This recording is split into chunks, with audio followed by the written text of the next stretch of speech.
When was the last time you felt betrayed?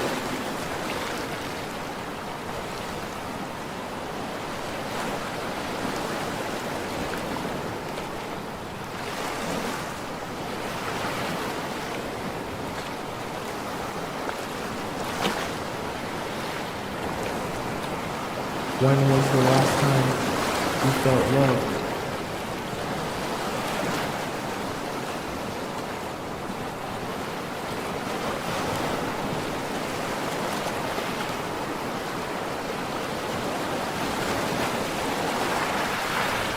The show will begin in 3 minutes. Are you ready?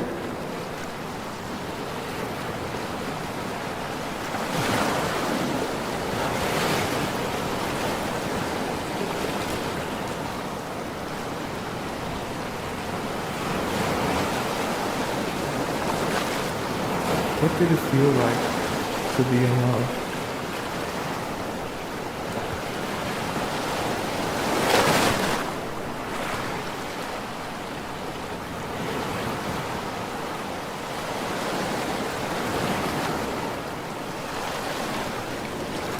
What is the most painful part of being in love?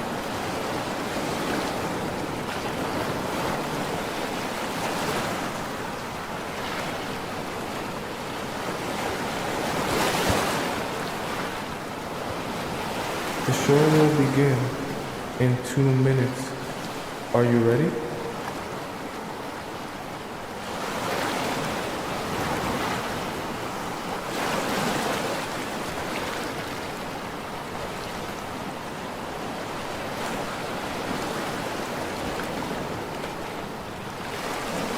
Are you ready to be transformed?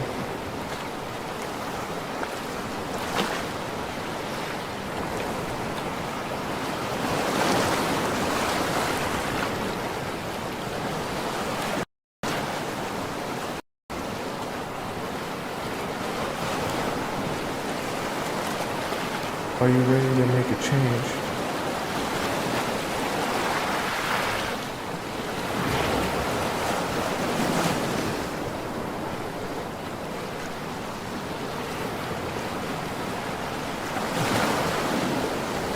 The show will begin in 1 minute.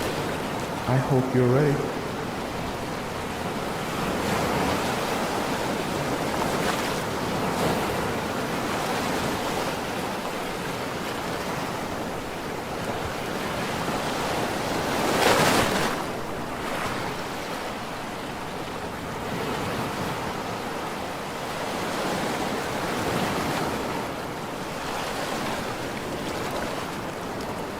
The show will begin in exactly 30 seconds. Get ready.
What if I told you that men are the most in love with you when you're not there?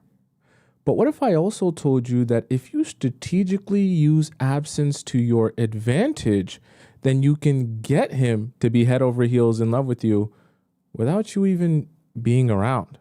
If that sounds confusing to you, don't worry. On today's show, we're going to be discussing why men fall in love with your absence.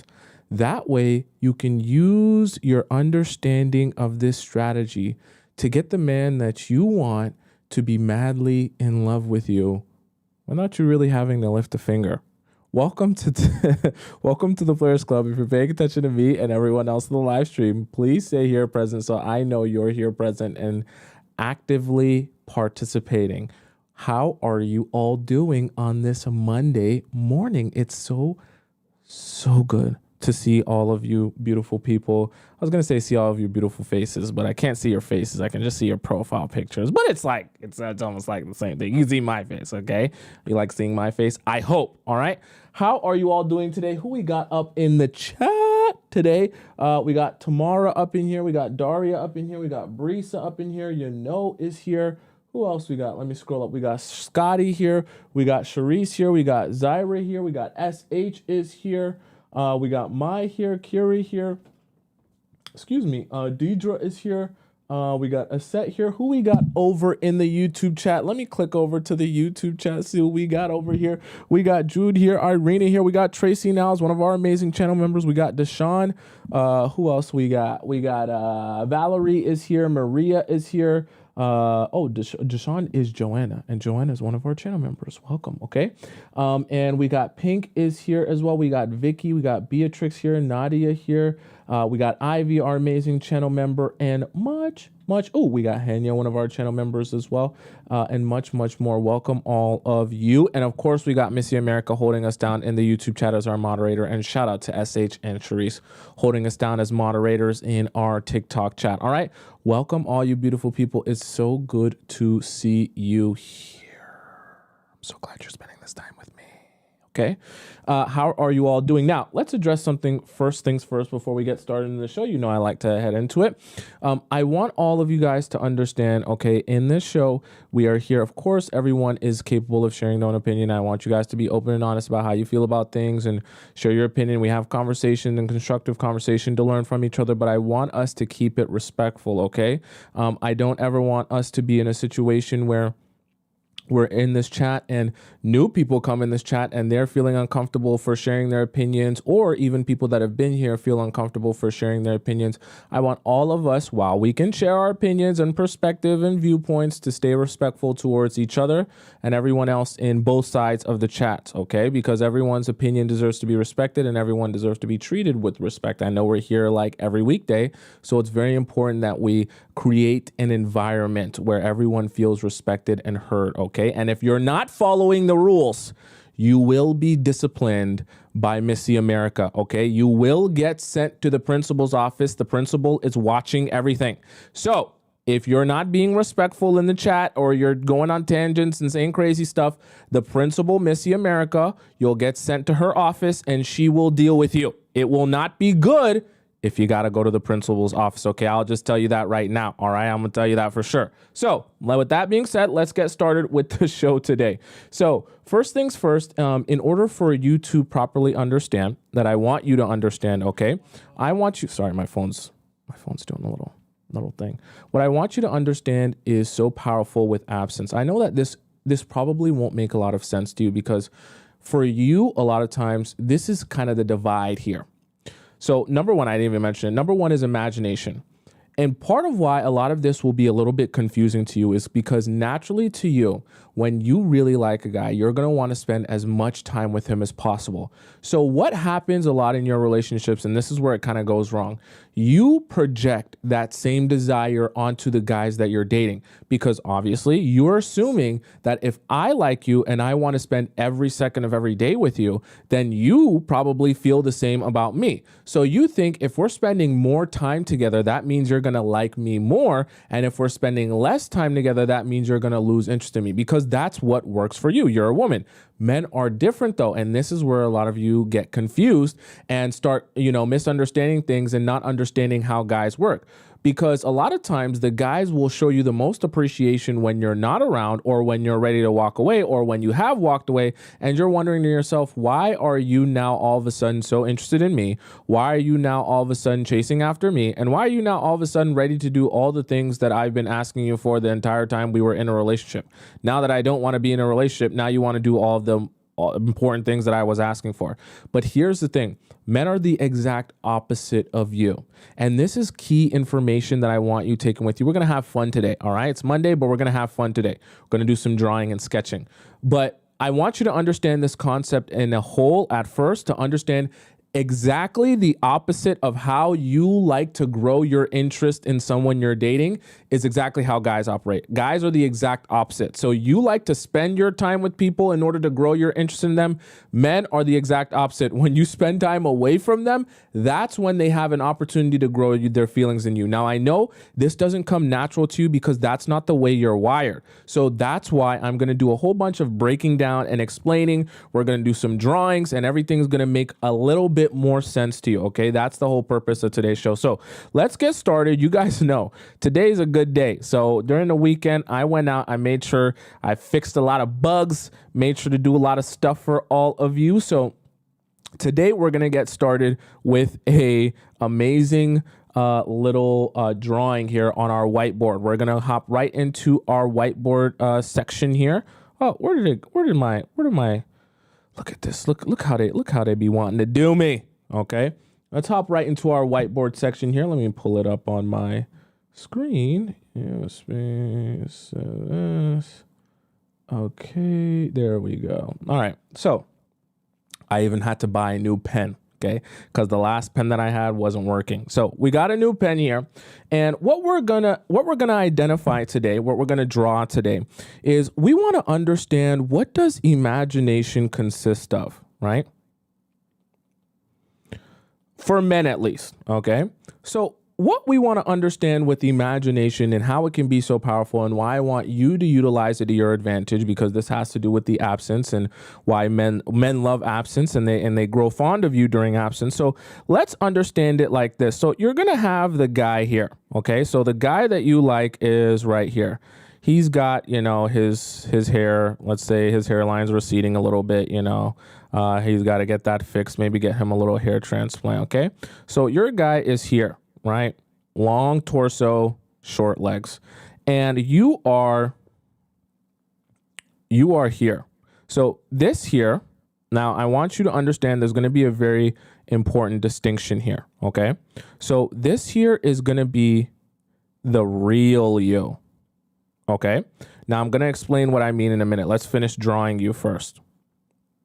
Let's do your body. How should we do your body? We'll do it nice and voluptuous, like a Coke bottle. Oh, that's not a Coke bottle. That's not a shh. Yeah, there you go. You're like there you go. That's you. Yeah. You're beautiful. Okay, so you're here. Now, this is the real you, okay? I want you to really understand this, all right? In all seriousness, this is very important to understand. So this is the real you as you're regularly presenting yourself. Now, past the real you, you need to understand there's a second version of you that is, we'll draw this out, right? This is version of you number 2. Maybe this one has hair going down even further, okay? You've got long, flowy Rapunzel hair in this one, okay? And in this one, we'll put you, so you got nice shoulders. We'll draw you a little better in this one. And then you got a nice, beautiful hourglass body, hourglass figure, right? Oh, yes. And you've got a nice big booty, all right? There you go. Nice big booty. Oh, yeah. Okay. Good. So this is you. Nice. Okay. This is the fantasy you. Okay. Now, here's the thing. You have to understand, every time that you're present in a guy's life, okay? So every time you're present in his life, you are the real you. Meaning, when you're the real you, let's help you understand some of the things that are happening when you're the real you. So when you're the real you, right, he can't guess, he can't pretend, and he can't project. Okay. Now, the reason I want to bring these up is because I want you to understand that the real you is really you, meaning there's no room left for his desires to be projected onto you. Now, I know some of you are already looking at me like, Tomisin, I thought you tell us all the time that the fantasy is so bad. Like, we shouldn't be imagining the fantasy. We shouldn't be thinking about the fantasy because the fantasy is going to get us played. Yes, it will. But you can also, as a woman, use fantasy to your advantage, because when you're using fantasy to your advantage, then you're allowing the men to build you up in their own mind. And what do you think is going to happen in the way that they treat you when they've built you up in their own mind? They're going to approach you as if you're fantasy. Remember, you want to be embodying the dream girl, and the dream girl, right? The most desirable version of you is really the fantasy you. Why? Because then he gets to project, guess, he can pretend, he can make you perfect in his mind. Okay. Now let's stay here. I know that you're thinking, but not everyone's perfect. This is not good, Tomisin, because what he's falling in love with is not the real you. It's not the actual you. It's this perfect version of you that's not real. Here's the thing though. Every time that you're absent from his life, he gets to start thinking and imagining what fantasy you is like. And every time you're absent from his life, he gets to fill in real you with fantasy you. So I want you to start thinking to yourself that every time that real you is not around, fantasy you takes her place. Okay? So every second of every day that you take a step back, you're not messaging him, you're not texting him, you're not calling him, you're not FaceTiming him, you're just not present in his life. Fantasy you takes real you's place. And if fantasy you is perfect, if fantasy you is everything he's ever dreamed of, if fantasy you has the hugest dump truck and the most amazing personality and everything he's ever wanted in a woman, all of a sudden, the more you're not around, the more fantasy you takes your place, and the more he's attracted to you. But here's the amazing part about this, and we're going to break this all down in all smaller bite-sized pieces. But what I want you to understand holistically is the best part about this is as perfect or fantasy you is taking real you's place more and more and more, he's building his desire for you more and more and more. So when he finally does see real you again, right? He spent so much time building you up with the fantasy you, right? Because as he's not spending time with real you, he's spending time with fantasy you. So all of this time that he's spending time with fantasy you, by the time he sees real you again, he's that much more mesmerized just by real you. Why? Because this entire time that you haven't been present, he's been spending all of that time with fantasy you. So there's like two versions of you, which is really amazing. And so for you, you have to get good and strategic at understanding if you can actually properly be absent, especially at the beginning, you can actually give him some time to spend with fantasy you. So rather than thinking about your life and your relationships as, oh, when I meet a guy, if I can spend as much time with him as I possibly can from the very beginning, then he'll be in love with me. I want you to start being strategic and understanding, hey, if I spend some time, if he gets to spend some time with real me, but then he also gets to spend a lot of time with fantasy me, that will be even better for real me. Because every opportunity or every moment in time where he's not with real me, he's with fantasy me. So instead of you thinking of it, oh, I'm not in his life anymore, or when we're not talking or we're not messaging, he's going to forget about me. I want you to start thinking every time you're not talking or you're not messaging with the guy that you're building with and that actually, you're building chemistry with and you're dating. Now he's spending time with fantasy you instead of spending time with real you. So he's still spending time with you. It's just one is happening in real life and one is happening more in his imagination. But the thing about it is fantasy you is the version of you that he can project all these feelings on, project on these emotions on. And it's one of the best versions and most attractive attractive versions of you, especially at the beginning, because now when he's so attracted to you because he thinks you're perfect and amazing and everything he's ever wished for, he approaches you as if you're his fantasy, as if you're his dream, as if you're everything that he's ever wanted. And what do you think happens when he approaches you as if you're his fantasy, you're his dream? You become like his dream girl. Now, I know what you're probably saying. Well, Tomisin, well, then what happens when he actually meets real me after a while? He gets to know the real me and he realizes I'm not like the fantasy. This is what happens. In the process of you building your relationship with him and getting to know him and understanding him, you're also going to be extracting information like what does he like about you? And what does he what are his deepest desires? Those are the type of things that he's going to be projecting onto you when you're absent from him, okay? All of the most amazing things he's ever been looking for in a woman, and we're going to get more in depth with this, so this will make more sense to you as time goes on. All of the most deepest desires and all the things he's ever been looking for in a woman, those are the type of things he's going to be projecting on a fantasy you. Now, this is where real you comes in, because real you steps in and understands, okay, now that I've gathered information to understand what you really desire and what you're really into, now let me think to myself, what about the real me actually is embodied by fantasy me? Okay, so of course you're building a fantasy of me. Of course you're making me perfect and amazing in every which way. But what parts of those things that you're building up are actually me? And then when you start understanding what parts of fantasy me are actually me, that I can actually do and is actually authentic to me, then you start understanding, okay, how do I shine that light on real me so that he makes the connection between real me and fantasy me? And then all of a sudden, you're now fitting the description and the narrative. We're going to talk about narratives because they're so important, okay? And you're now fitting the description and the narrative he's creating in his mind about you. Because the thing about it is, as you're absent from a man's world, he's building his fantasy of you. He's imagining what you're like in his mind. He's continuing to remember you. And every time he thinks back to you, you're more and more amazing. But the thing about it is, if you can meet him in real life and even just a smidgen match up to what he remembers you as in the fantasy version of you, now it starts to feel like that narrative is cohesive. Okay. This is why this is all so important.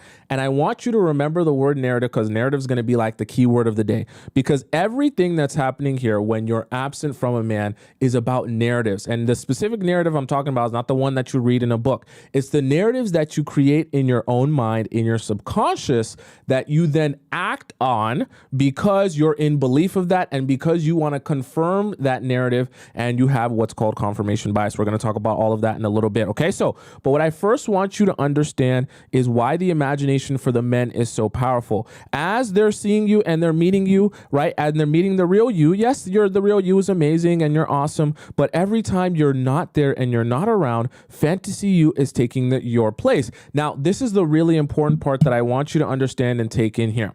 See, when you are half present, half not present, you're kind of there, but you're kind of not there. Okay. You're kind of not there. Whatever. You get what my point. My point being is that you need to make sure that in order for fantasy you to take real you's place, okay, and you actually be absent from his life, that you're actually absent sometimes. This is the part where some of you are going to get this wrong. And this is the part where some of you are going to struggle. You have to actually be absent in order for fantasy you to take the place of real you. If you are not actually absent from his life, at some point, fantasy you will never get a chance to take the place of real you. You'll never get the opportunity to be built up in his mind and to feel so amazing and feel so extravagant and for him to appreciate you and all the stuff that we're going to talk about today. Okay, none of this will ever work if you're not properly absent. This is why I always tell you guys, when you're going out on your dates with men, make sure that, yes, you're giving them a great time. You want the best time that he gets to spend with you to be in person, because that's real you. And so this is why I want it to be such a stark contrast. I want real you to feel very close to the fantasy. Oh, this is so amazing. We're chatting and I'm talking about myself and I'm telling you how I feel and I'm trauma dumping and I'm crying and I'm laughing and we're having such a good time, and everything feels just as good as the fantasy when I'm with real you. But when you're not gone, you're actually gone. Real you is gone. Now fantasy you has taken the place, and all he can think to himself is how amazing it is to spend time with you, but you have to be actually gone.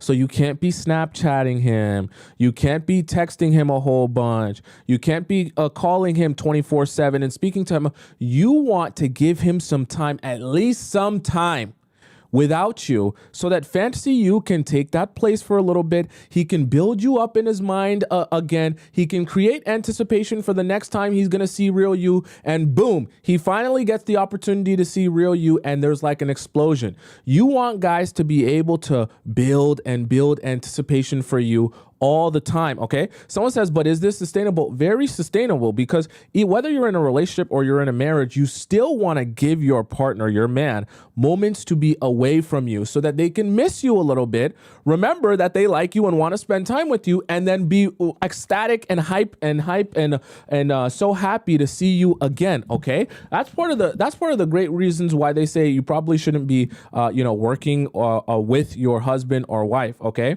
I should say one of the great reasons, but one of the reasons that a lot of people always say that, because you need some time away from your partner. And if we're specifically talking about men need some time away from you in order to build their anticipation for you again and be like a happy dog for you to come home again. Think about it like this. You know how your dog is the most excited when they're seeing you for the first time since they haven't seen you in a while, right? If you go to work and you come back, your dog is the most excited and the most hyper when you first walk into that door. Now, after a while of you being there for 20, 30 minutes, your dog chills out, lays on the couch, and it's like, okay, you're there, you've been here, okay? But when you leave the house, now your dog's like, oh my God, you're leaving. What's going on? I thought you would never leave. I couldn't imagine what my life was like without you. Why is this happening? My world is turning upside down. I don't know what's going on. And they sit there in agony while you're at work. And then when you finally walk back into that door frame again, the dog's like, oh my God, I missed you so much. Please don't ever leave again. And he's wagging his tail, and he's all over you, and he's hugging you, and he's kissing you, and he's licking on your face, okay? But then after another hour again, your dog's back laying on the couch or rubbing his butt on the carpet, making stains, and he's like ignoring you again, or just not really paying attention, just kind of chilling, right? It's not like he's that excited 24/7 when he's around you.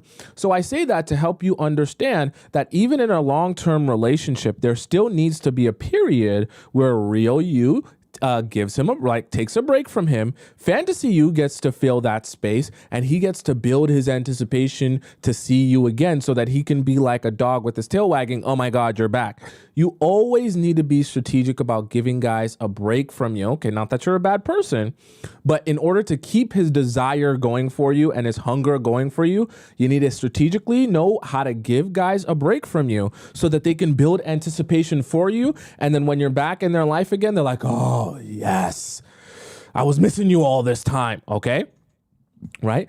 Someone says, how often should this be done? Well, this is going to be specific to your specific relationship, right? So, of course, someone who just started seeing someone and you literally just started dating them for the first time last week, your absence is going to be a lot more, I guess we could say, more than someone who is in a marriage, okay, where you're living with the person. Because if you're married to the person, obviously you're not going to be absent for like a week at a time. You're not going to be absent for 3 or 4 days. That'd be quite strange. But if someone you just started dating, you're absent for 3 or 4 days, or you're not really texting for 3 or 4 days, that's perfectly normal. So that is something that you have to take and apply to your own specific situation based on your own specific needs. It's not necessarily something I can just plug and play and say, it's got to be 3 days, right? Because that's not necessarily going to work for each and every situation. But all the same, guys need space from you in order to really appreciate you. And a lot of times, sometimes they need extensive amounts of space to really grow an appreciation for you. It's the exact reason why the moment you walk away and actually are ready to walk away or stop talking to a guy, now all of a sudden he appreciates you for everything that you've done in the relationship. Does that make sense to you guys? so far, right? It's very important for you guys to understand. Don't think of it now anymore, and that's why I created that visual for you. Now, from now on, anytime you don't spend time with the guy that you're dating or you're seeing, I want you, instead of thinking, oh, he's losing interest in me, I want you to start thinking, oh, he's getting a chance to spend time with the fantasy version of me, build his anticipation for me. That way, when he comes back and he sees me again, he can have his tail wagging and be excited like a golden retriever dog. Okay. Now, obviously, I want you to understand that this applies to men who actually have interest in you. This doesn't just apply to any man who doesn't even know your name and doesn't even care about you. Okay. I'm talking about the men that you're dating that actually have mutual interest in you and are looking to actually like date you, like they're enjoying their time with you. This is what I'm referring to, just so that we're on the same page. Because I know some of you hear this and you're thinking, so if I'm absent from the guy who doesn't even notice me, doesn't even see me, and we don't even talk, then he's going to like me. That's not how that works. Okay.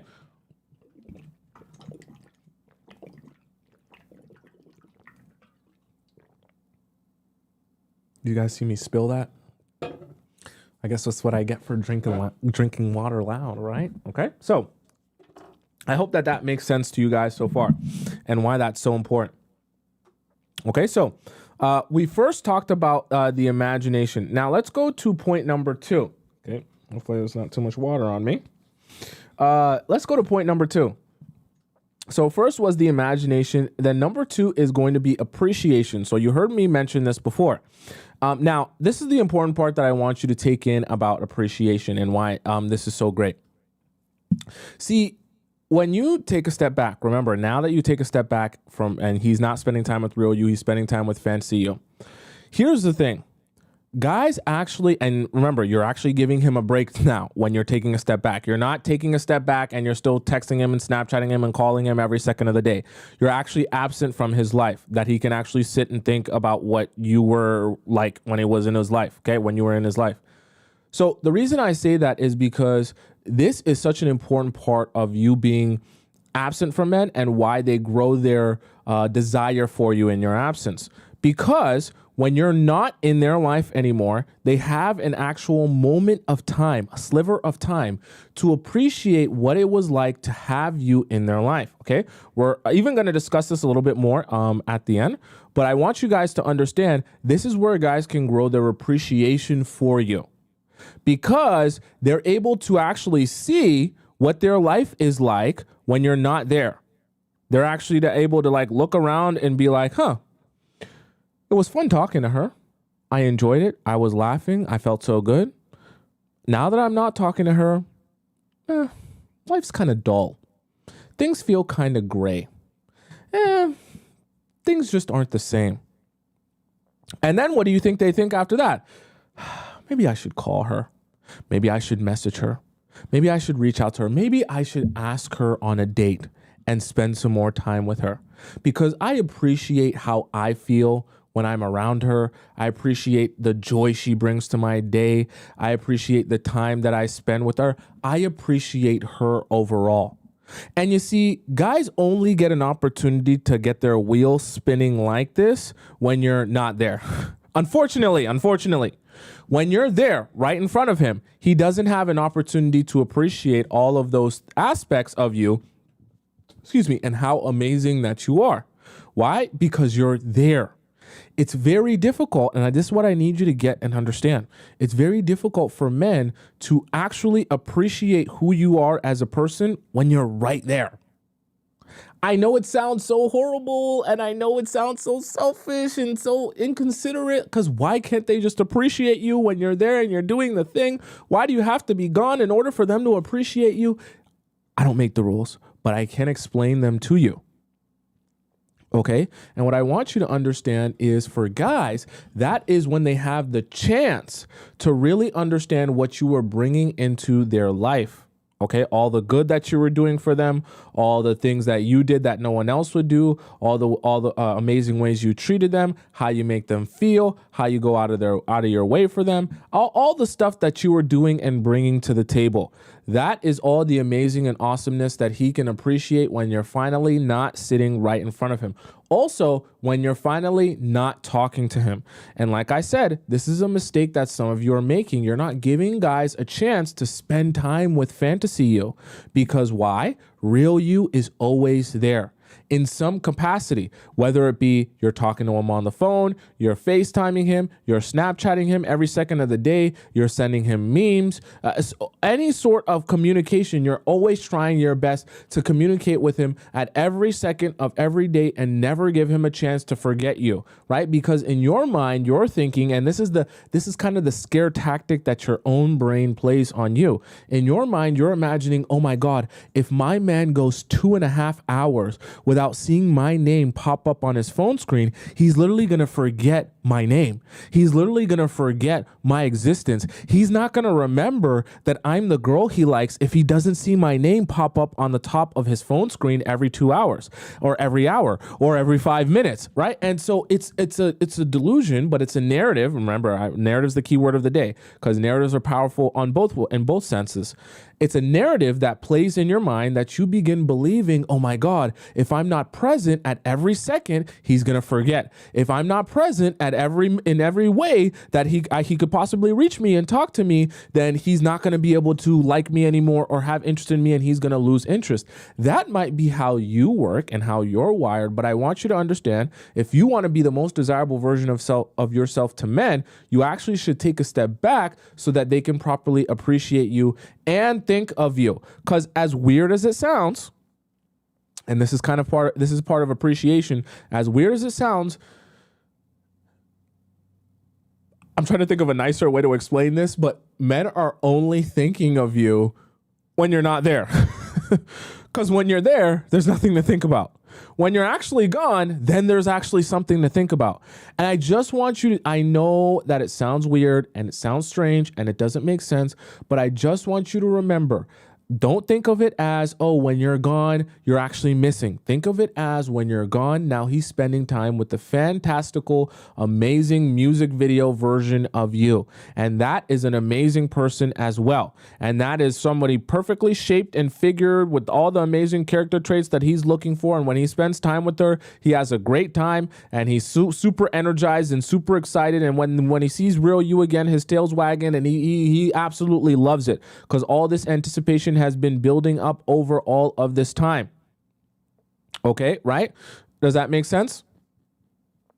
Hannah says, but my boyfriend literally never thinks of me when he's away with his friends. He admitted this. Well, here's the thing.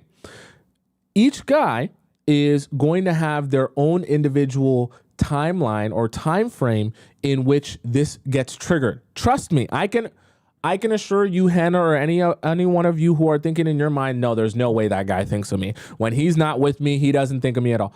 I can assure you, when you take enough time away from a guy, he might go for the first, day or even 2 days and say, oh, life is so great. I'm not with her. I don't have to talk to her. I get to hang out with my boys. I get to dap up my boys. I get to watch movies with my boys. I get to watch football with my boys, go to the club with my boys, drink with my boys.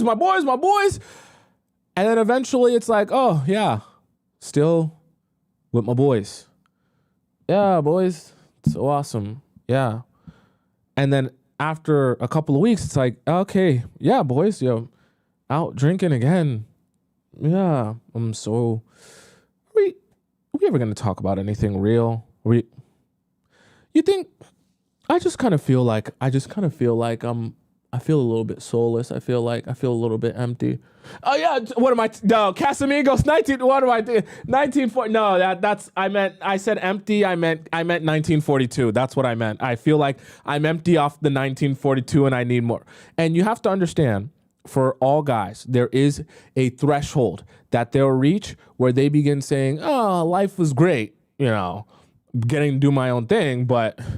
I do like her, and I do appreciate her, and I do like spending time with her, okay? Actually, this reminds me of a really important graph that I want to show for you all, because I don't think I ever got an opportunity to show this to you, all you people, and actually, this is actually the most important part. So I want to show you guys this graph.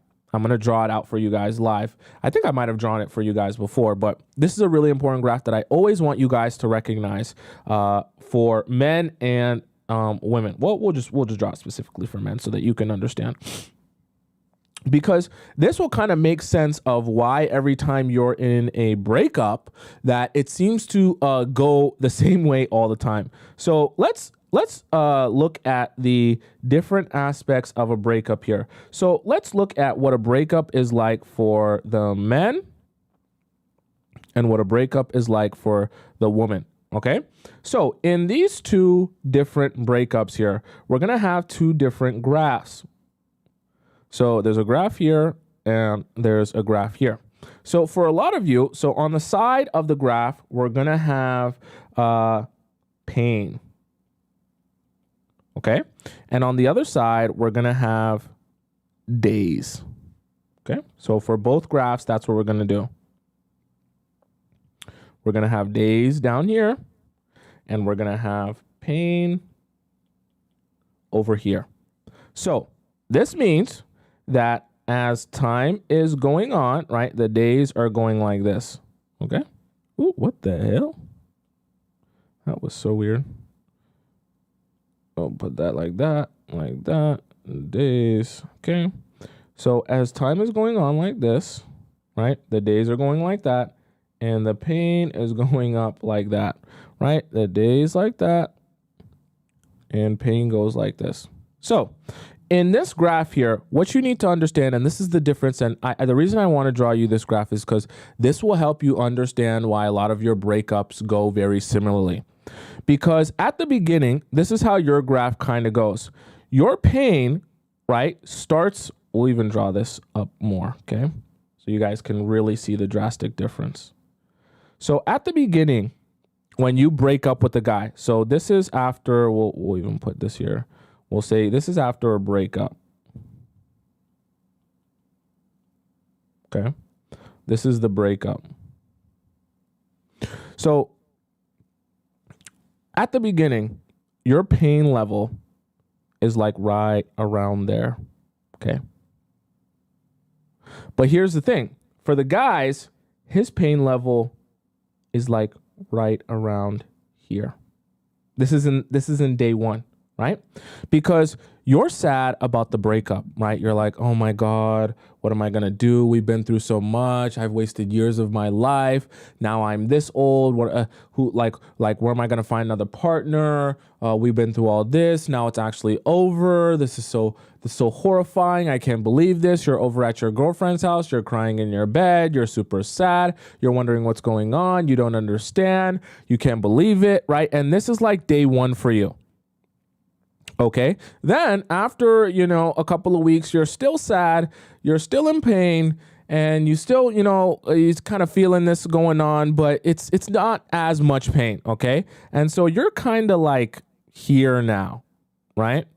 And then after let's say 3 months, right? You've been going through it. You had some sad days, but now you stop crying every single day. You've gone out a little bit with friends. You've enjoyed yourself. And now your pain level is kind of like here after a couple of months, right? And then you have maybe 6-7 months down the line and you're like, oh, you know what? Life is pretty good. Now that I'm out of the relationship, I see what my relationship wasn't with him. I see that he wasn't really doing much for me. I see that, maybe I wasn't being treated right.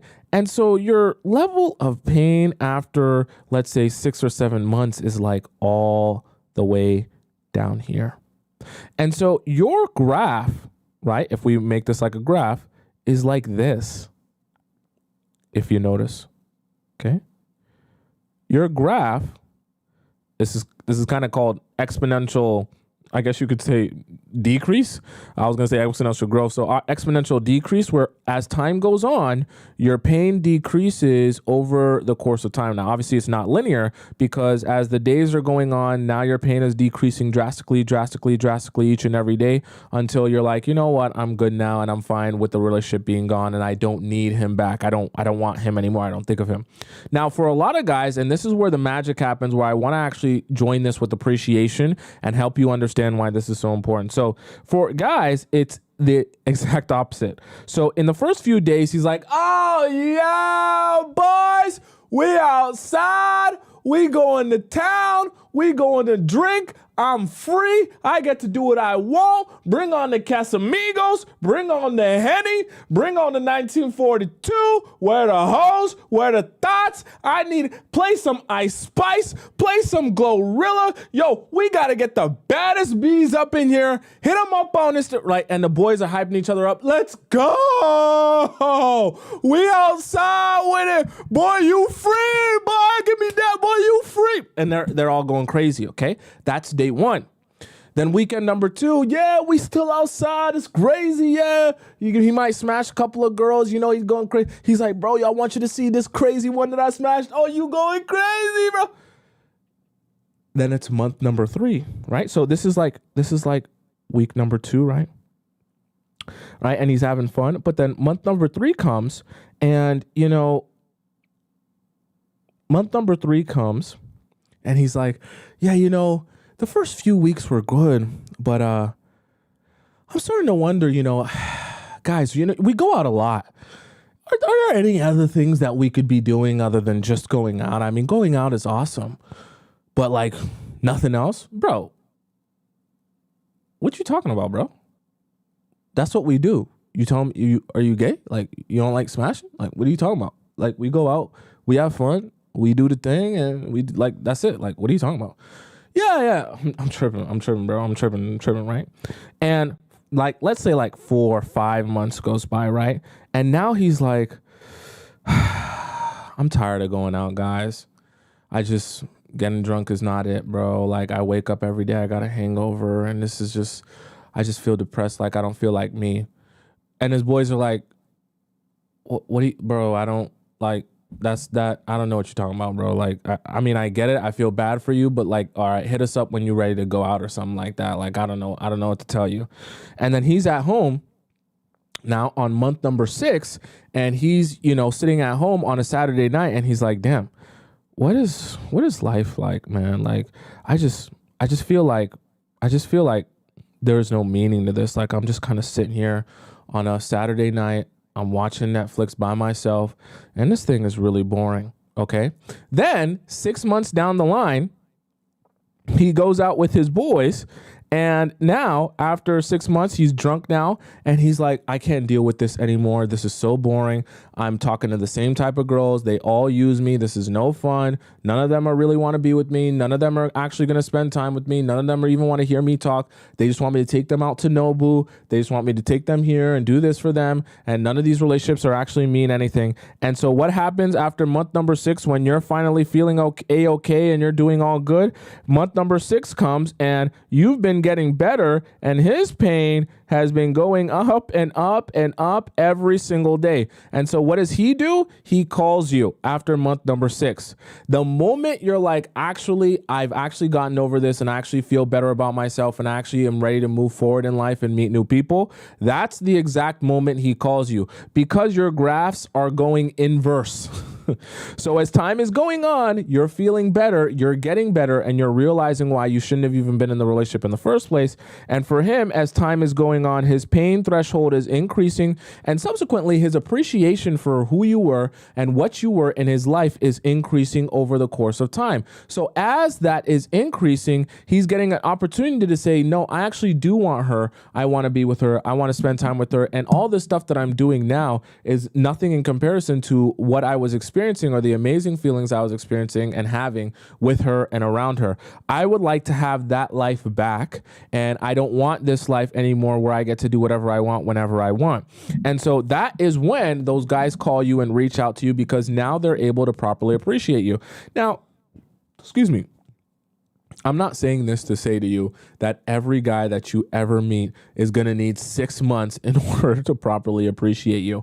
What I'm trying to help you understand is that the cycle of appreciation for men is quite inverse. And so as they spend more time away from you, that pain threshold increases and they start saying, damn, I'm in a lot of pain because I do appreciate her and I want her back in my life. So now, because I can't get her back in my life and I don't have her in my life, but I really do appreciate her and everything she brought to the table in our relationship, now I'm in a lot of pain. Meanwhile, as time goes on, especially if he didn't treat you right in the relationship, right, or he cheated on you or something like that, as time is going on, you're saying to yourself, no, I'm actually so much better off without him in my life and without, not him being my boyfriend and without me being stressed out and all the stuff that was going on when we're in a relationship, right? So that is essentially why that happens, right? Because that appreciation graph is a little bit inverse. But that's the problem, is because it's inverse, as you can see for you, you start thinking to yourself that the guys you're in a relationship with need to have you in their life all the time, 24/7, because you're thinking that the men that you're talking to and you're dating, you're thinking their graph is the exact same as yours, just like this, when in reality, their graph is the exact opposite of yours. So now that you realize that, if you go about it the opposite way, you'll see way better results. So rather than being in a guy's life so much that he can never get a break from you or never, not see or not hear from you, you can be strategic about giving guys breaks so that they can have moments of appreciation for you and desire for you and want you back into their lives. Does that make sense to you guys so far, right? And why that's so important. Okay, so number one, thank you. I think it was to Hannah that jogged my memory of that, because I did want to show you guys that graph. Number one was imagination. Okay, so number two, appreciation. And number three, we're actually going to call this stop pooping time, because this is the keyword that I've been talking about all show. Okay, so this is stop pooping time. For those of you who are on the toilet, you snip your poop off. If you're sitting and laying in your bed, you take your hand out of your pants. Now you're going to look in my eyes. You're going to pay attention. So this is so important that you need to understand. Here's the thing. I talked to you at the beginning of the show. The key word of today's show is narrative, because there's a narrative that's going to play in each and every one of our minds about each and every human being, relationship, and thing that we do. And as we're building our narratives, especially on the people that we meet, it's very important that you want the men in your life and the men that you're dating to be building the right narratives about you. Why? Because they're going to be looking for a confirmation on those narratives. And in fact, they're going to be manifesting and forcing confirmation on those narratives because that's what they want to believe in. We're going to get there though. Let me just explain to you why subconscious, number three, which is subconscious narratives, are so important to why having being absent from a guy's life is actually going to allow him to fall in love with you and appreciate you. Okay, so when you are not in a guy's life, remember, he's spending time with fantasy you, not real you. He's spending time with fantasy you, building you up in his mind, building his appreciation up. Oh my God, I can't, when I ever think of her again, her dump truck's so big. I want to squeeze it. She's got the biggest dump truck ever. Oh my God, the way she wears those jeans is just so amazing. She's like, I can't even imagine anybody who's better than her, right? And he's just building you up and building you up and building you up in his mind because he's getting the chance to imagine you and fantasize about you and wank off to you and all that good stuff, okay? But here's the thing. As he's fantasizing about you and thinking about how amazing you are because you're actually absent from his life and appreciating you, what's going to happen is he's going to start remembering all the qualities about real you, or even qualities that you might not really have. And he's going to start looking for reasons to confirm why he's thinking about you this much or why he's fantasizing about you this much. Let me explain this in a little bit more detail so you can actually get an understanding of this. Here's the thing. When you're absent and guys are fantasizing, they're thinking in their mind, I can't spend this much time thinking about another human being or have another human being take up this much brain space unless I really like them. Okay? Right? So I want you to follow the logic train here.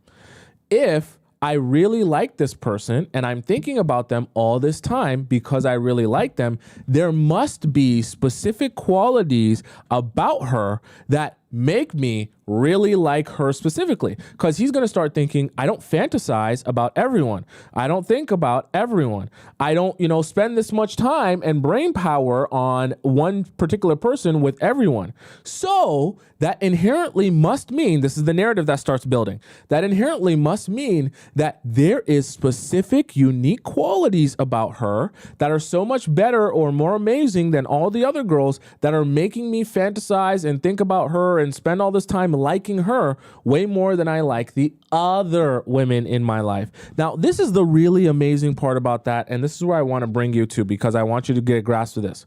See, when guys start building that narrative in their mind, you're special and unique, and something about you is just way more better than all the other women. First of all, you've got him. This is exactly where you want him, because now that this narrative is playing in his mind, he's going to go out and try to look for things to confirm that narrative. He has now said to himself, oh, you have these specific qualities. Let's just say, for example, one of the things he recognizes about you, he's like, oh my gosh, you are just so caring. And, the fact that you're so caring, I've never met someone as caring as you, and, as someone nurturing as you. And you're just like the absolute, true wife, any wife that a man would want to be with. As he's building you up and building you up and building you up in his mind, right? Building that narrative in his mind, when he meets you, you might say something like, oh, my brother was sick, and, I went to go to his house and I brought him some medicine and I brought him some food because he wasn't feeling well and he had like work or something like that. You're going to sit there and say that thinking, oh, I'm just telling you like a regular story about my regular life. And he's going to say, oh, see, that's why you're so amazing. That you the way that you care for people. That's it's and you brought him the food. You're just. They don't make them like you anymore. They really don't. They don't make them like you. I wish they made them like you anymore. You're one of a kind, and you're gonna be sitting there like, I brought my brother food. He lives across the street from me. It's not that big of a deal, right? But that's the thing. When a guy has built a narrative in his mind about you, he's looking for any reason to confirm that narrative, right? And anything you say, even if it's the most mundane, regular thing of all time, right? If it fits that narrative, because remember, he's built a fantasy of you and he spent a lot of time with fantasy you.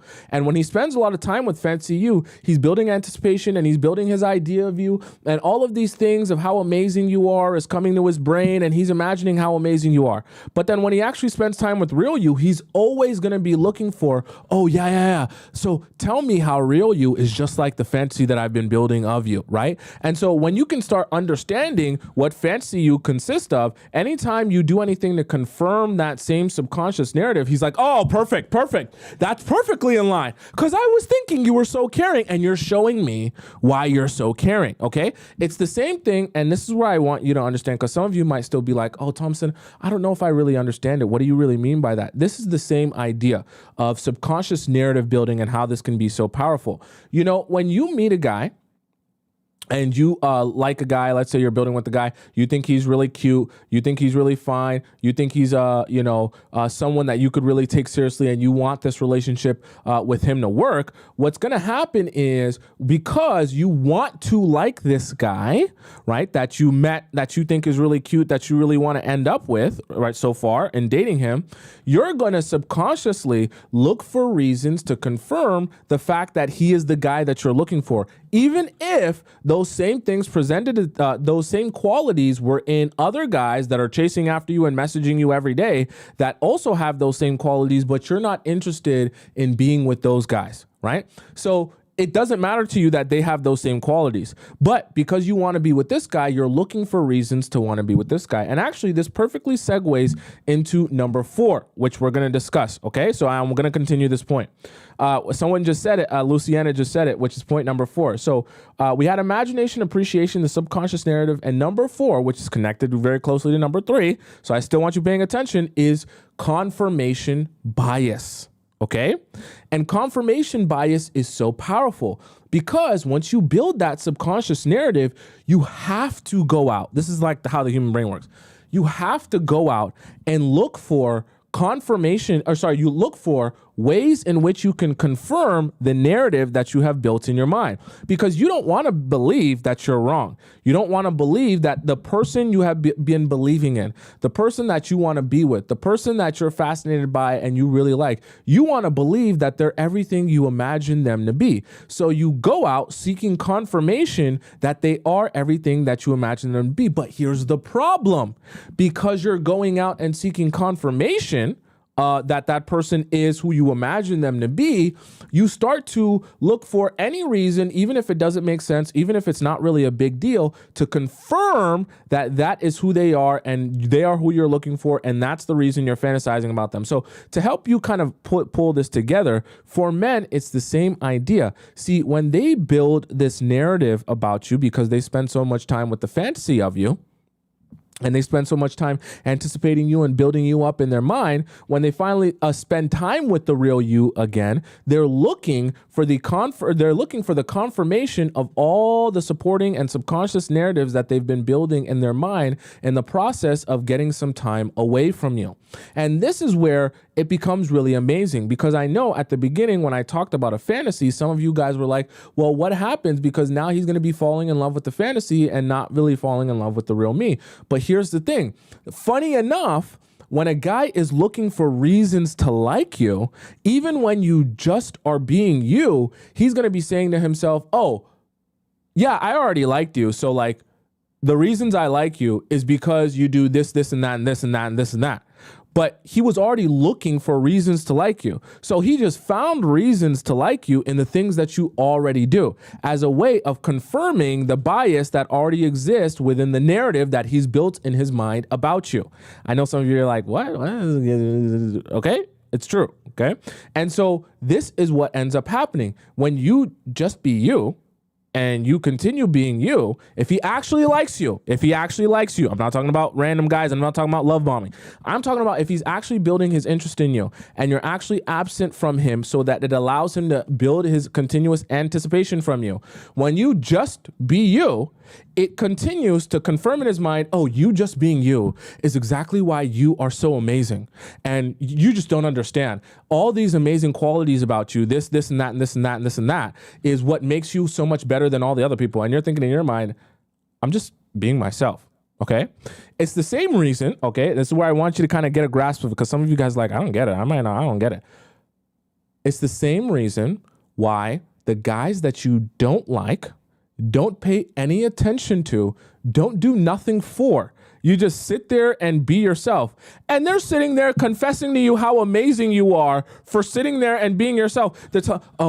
You have to understand. You're the most beautiful, gorgeous woman I've ever met. You just have to understand. You just radiate this such positive energy that just attracts me to you. And when I look into your eyes, I see the deep blue ocean and I see everything that I've ever wanted. You have to understand, when you speak, it's like music. You don't know that you're like an angel, and you're sitting there like, I'm doing nothing. What are you talking about? I'm literally doing nothing.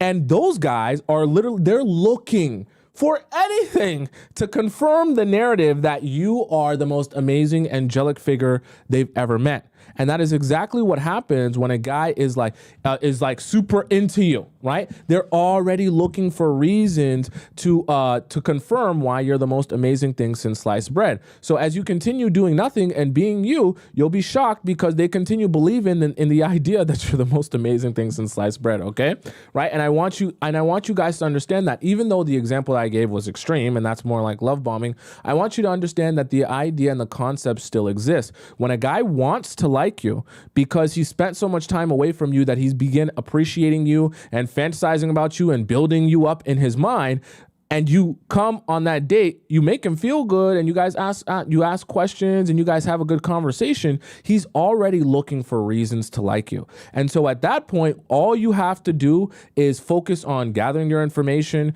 getting him talking, and all that good stuff. And in the process of that, he'll already be looking and finding and cherry picking all of the examples and reasons why you're so amazing and you're so awesome, and you won't even have to do that much. Okay? All you'll have to do is show up on that date, ask him some good questions, be inviting, be open, make him feel good about sharing, and your job will be essentially done. And you'll be surprised how guys will build you up in their mind as this most amazing, angelic, awesome figure that they can't get enough of. Because when you're not around, when real you's not around, fancy you is taking that place. Okay, does that make sense?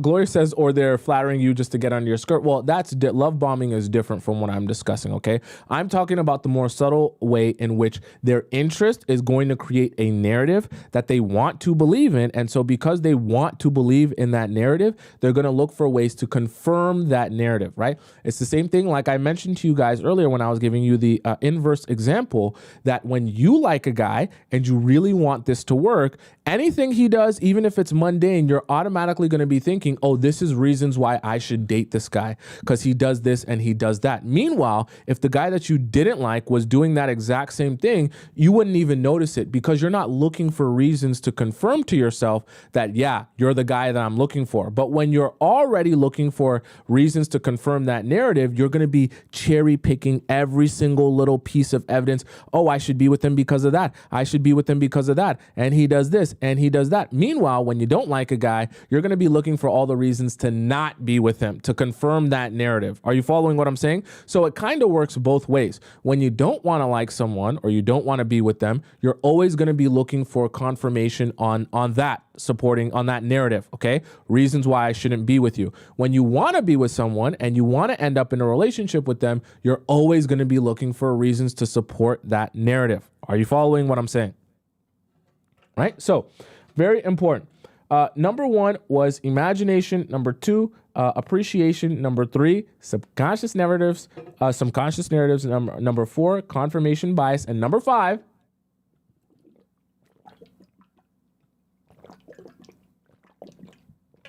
oh, the suspense. Number five is comparison. Okay.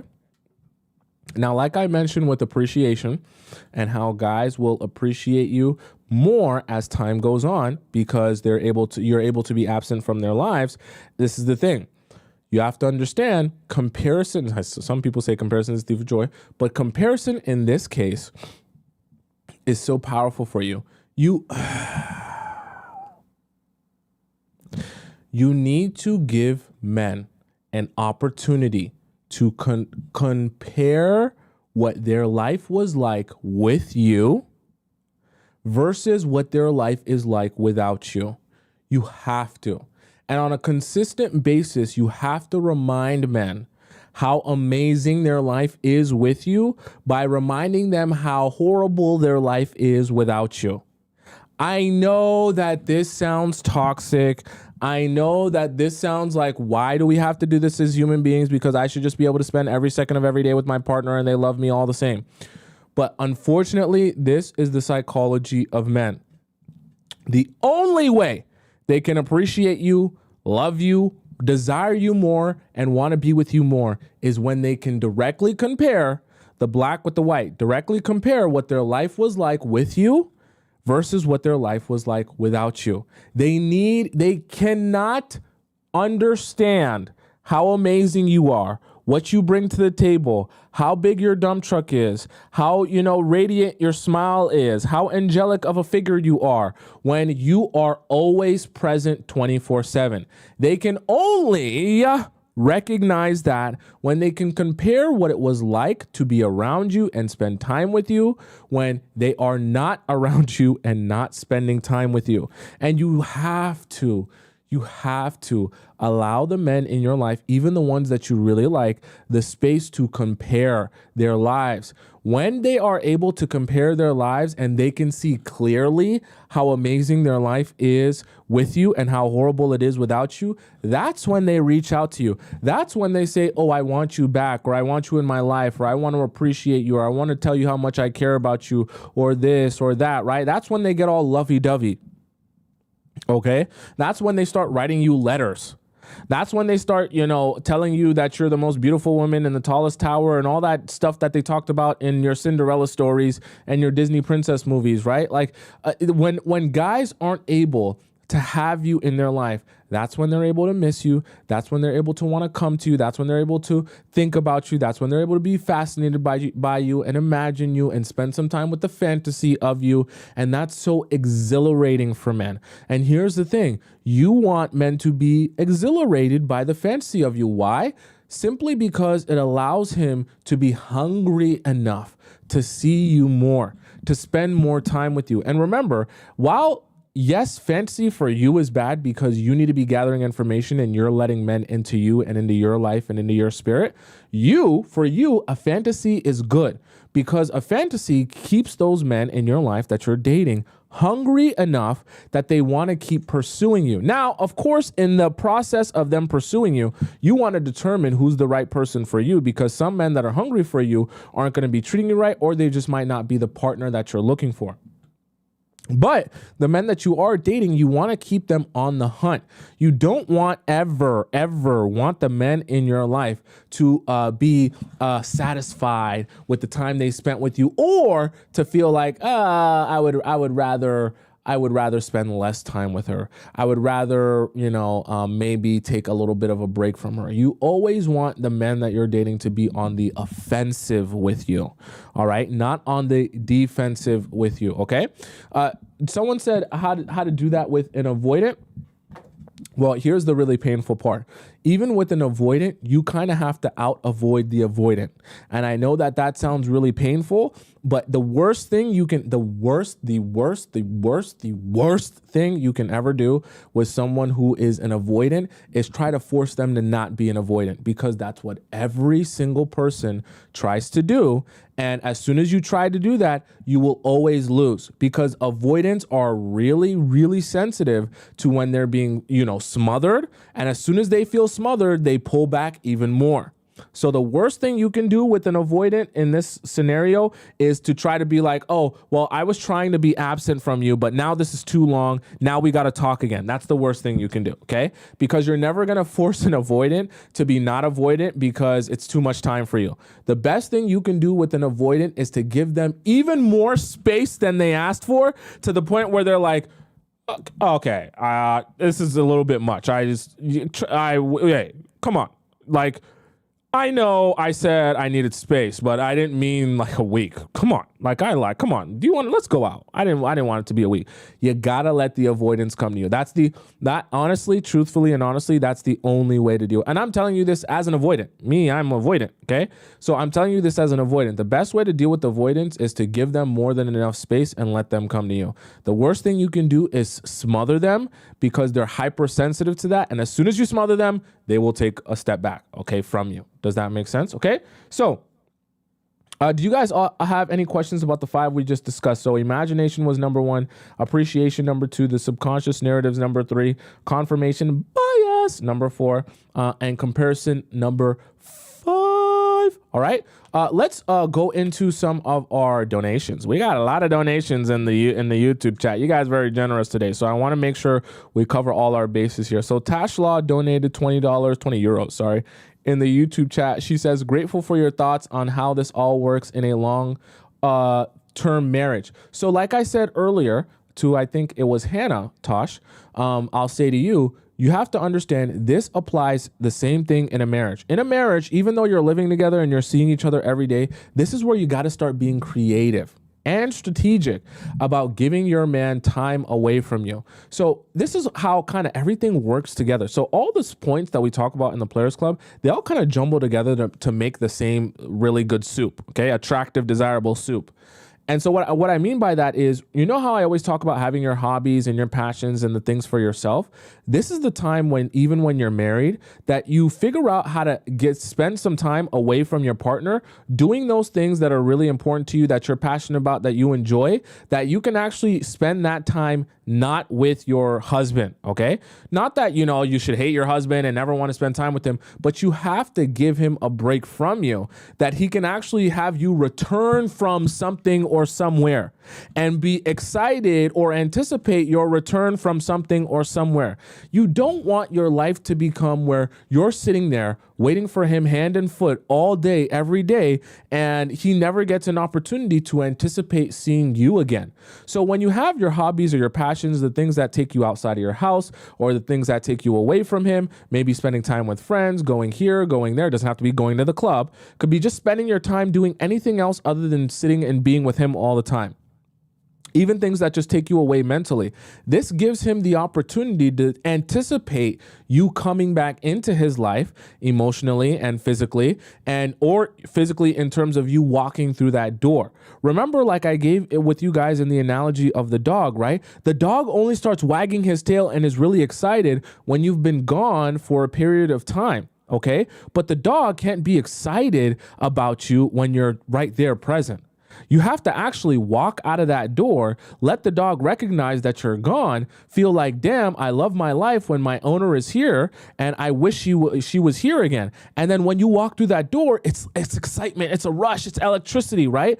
And that happens every time you walk out that door. It's not like your dog is any less excited when you walk through that door. Every time you walk out that door, they're always excited when you come back in. So it can be the same thing in your marriage. Don't think that, oh, just because we're married, he should never be excited or anticipate me coming back or anticipate me being in his life again or miss me just because we're married and we're supposed to be living together. This is where you have to keep you as a priority, and you have to keep the focus on what's important to you as a priority so that you have things that take you away from your marriage or your partner or your relationship, not in a bad way. I just mean things that actually require your focus and your energy, that you can actually walk back through that door and he's excited to see you again. Do you understand what I'm saying? Instead of you just being there all the time, 24/7, and there's never an opportunity to like miss you. Does that make sense? Taybase donates $5 in the YouTube chat. She says, just joined, so I don't know what was said earlier. But since this topic is discussed a lot, I wanted to say secure people don't fall in love with absence, in my opinion. Well, that's perfectly fine if that's your opinion. But here's the thing, right? Is that whether you are a secure person or an avoidant person or whatever you are, it is very difficult to appreciate someone when they're there all the time, okay? And unfortunately, most of the time, for a lot, I'll speak at least for the men, they miss you when you're actually not there. So it's really hard, well, I'm just gonna speak for the men, it's really hard for men to miss you when you're right there. Because how can I miss you when we're cuddled, we're right here, you're right in front of my face. I can't, how can I miss you? You're right here. And so for men, when they miss you, that's actually when they start to muster feelings up for you. They start to think about you. They start to want to spend time with you. And it's the same reason why for a lot of you, you find yourself in situations where you're like, wait, but how come every time I spend more time with this guy, but now he seems less interested in me. But now that I walk away, all of a sudden he's interested. And I'm trying to help you understand why that flows the same way all the time. Every time you show a guy that you like him and you're all over him and you're on top of him and you spend all day with him, he's like not interested in you. Then when you finally walk away and you're like moving on with your life, he's like, oh my God, please spend your time with me. And you're just like, wait, where was all that before, right? So it can be very confusing. ASAB donates $7 in the YouTube chat. She says, I gave a guy pineapples, cut him off, and it's been months since I blocked him. He keeps coming to he keeps coming to your workplace? Will he approach me or am I Delulu? What do you mean he keeps coming to your workplace? ASAB, please, put your question in the Discord, because I feel like there's a lot of missing points to that. Because if the guy you don't work with is coming to your workplace, that is a very complex situation. I know that you already donated here in the super chat, but I want to, that's a situation that definitely requires the full context in order for me to answer that for you. Okay. So put that in our Discord so that I can answer that properly for you in detail. Okay. Cause someone coming to your workplace that doesn't work there, just showing up, that's quite strange. And I don't want to speak wrong without having the facts, okay? Someone said call the police. Yeah. So, does that make sense to all of you so far? Do you guys have any questions about the 5 that we just discussed, okay? I know that for some of you, it's a little bit disappointing to hear that men are appreciating you more when you're gone, but it is the truth. And when you think about it, it'll make sense of why a lot of your situations and even your exes have acted the way that they did. So in your future, I say all of this not to put you down or to make you feel bad or to make you feel like, damn, so now all my time I have to be toxic in order to get guys to like me. No, it's not about being toxic. Now what you do is you be strategic and understand, okay, I have my own things.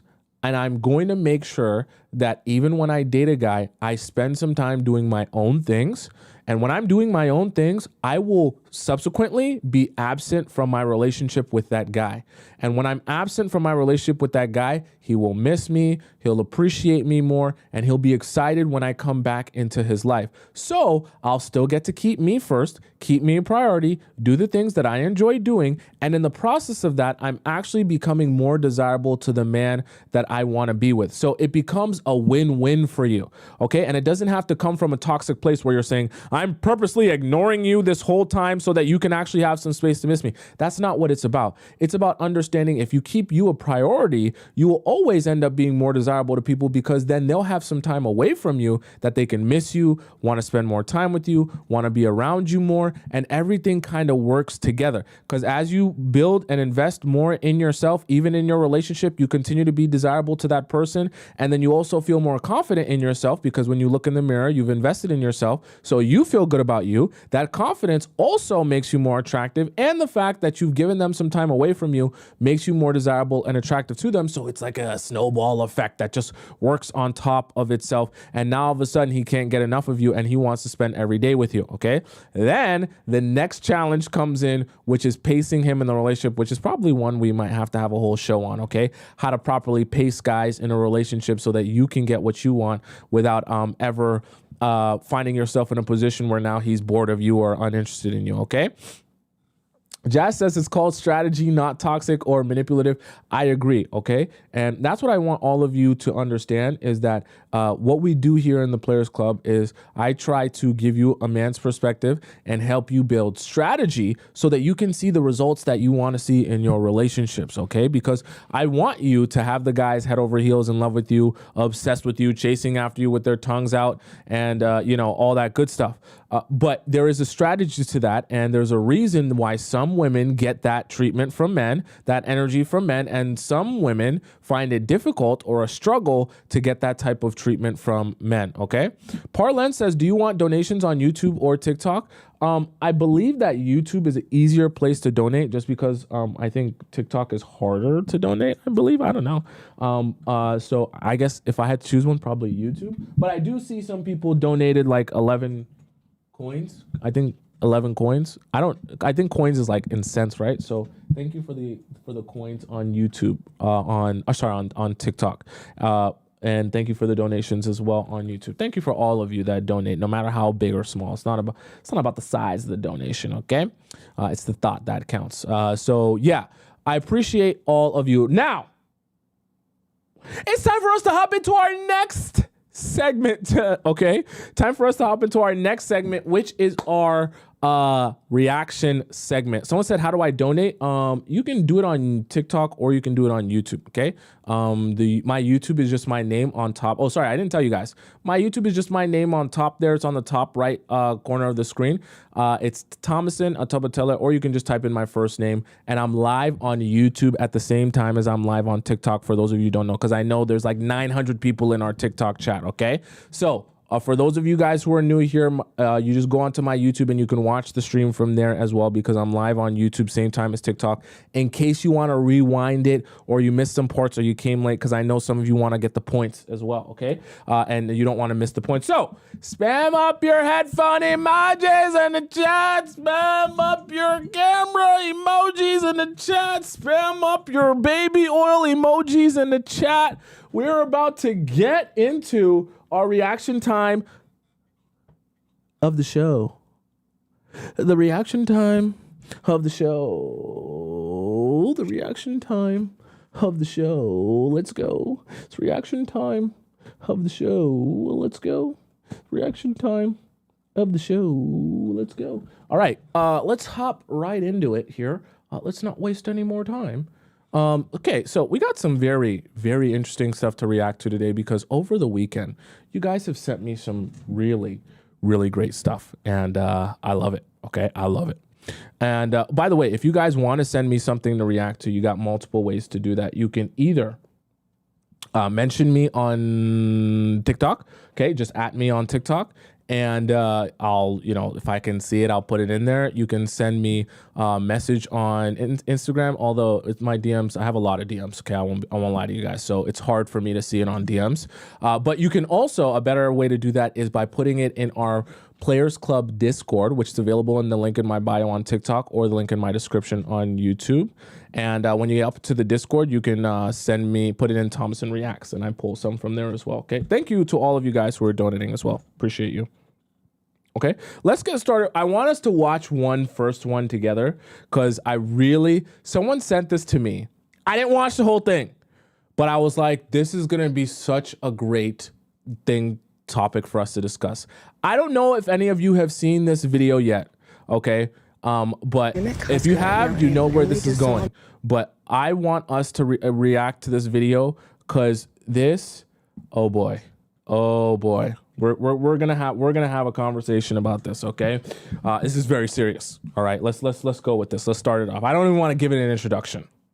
At Costco right now, and I literally just saw a man that is the absolute description of my best friend's dream man, I believe, and I literally am trying to follow him to see if he has a wedding ring on, and I am debating asking if he has a girlfriend. I know if I had to draw the perfect man for her, this is the man I would draw. Okay, I see a ring on his left hand, but I don't think it's on his ring finger. We are still following. That's him. I'm trying to get in front of him. Oh, we're gonna go this way because I need to get in front of him to see if there's a ring. Oh my God, he's in front of me again. Sir, this is gonna be bizarre. I was trying to see if you had a ring on. It's not for me. I'm not married. Or I'm married. But okay. Are you single? I am. You are. I have my best friend. I saw you and I was like, I have to see. I had to see if you were single. Yeah. How old are you? 27. Oh, you're so young. She's 36, but she doesn't look 36. Yeah? Yeah, I don't know. I just was like, oh. I'm at Costco right now and I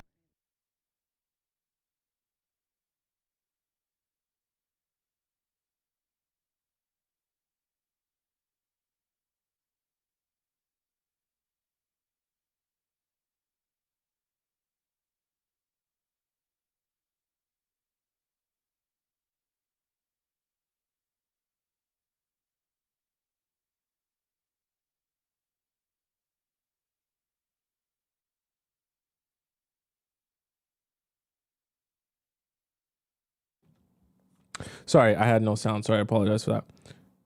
This is not good. We're gonna go through this one more time for some of you that missed it. I know it went fast, and we're gonna break this down heavily.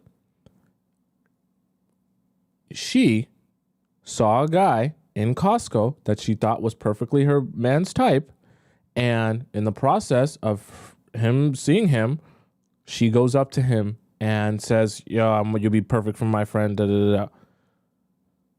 We're going to have a discussion about this in depth. I'm going to play it one more time so that you guys can really get a sense of what's going on because I know it came a little bit fast. I literally just saw a man that is the absolute description of my best friend's dream man, I believe, and I literally am trying to follow him to see if he has a wedding ring on, and I am debating asking if he has a girlfriend. I know if I had to draw the perfect man for her, this is the man I would draw. Okay, I see a ring on his left hand, but I don't think it's on his ring finger. We are still following. That's him. I'm trying to get in front of him. Oh, we're gonna go this way because I need to get in front of him to see if there's a ring. Oh my God, he's in front of me again. Sir, this is gonna be bizarre. I was trying to see if you had a ring on. It's not for me. I'm not married. Or I'm married. But okay. Are you single? I am. You are. I have my best friend. I saw you and I was like, I have to see. I had to see if you were single. Yeah. How old are you? 27. Oh, you're so young. She's 36, but she doesn't look 36. Yeah? Yeah, I don't know. I just was like, oh. I'm at Costco right now and I literally.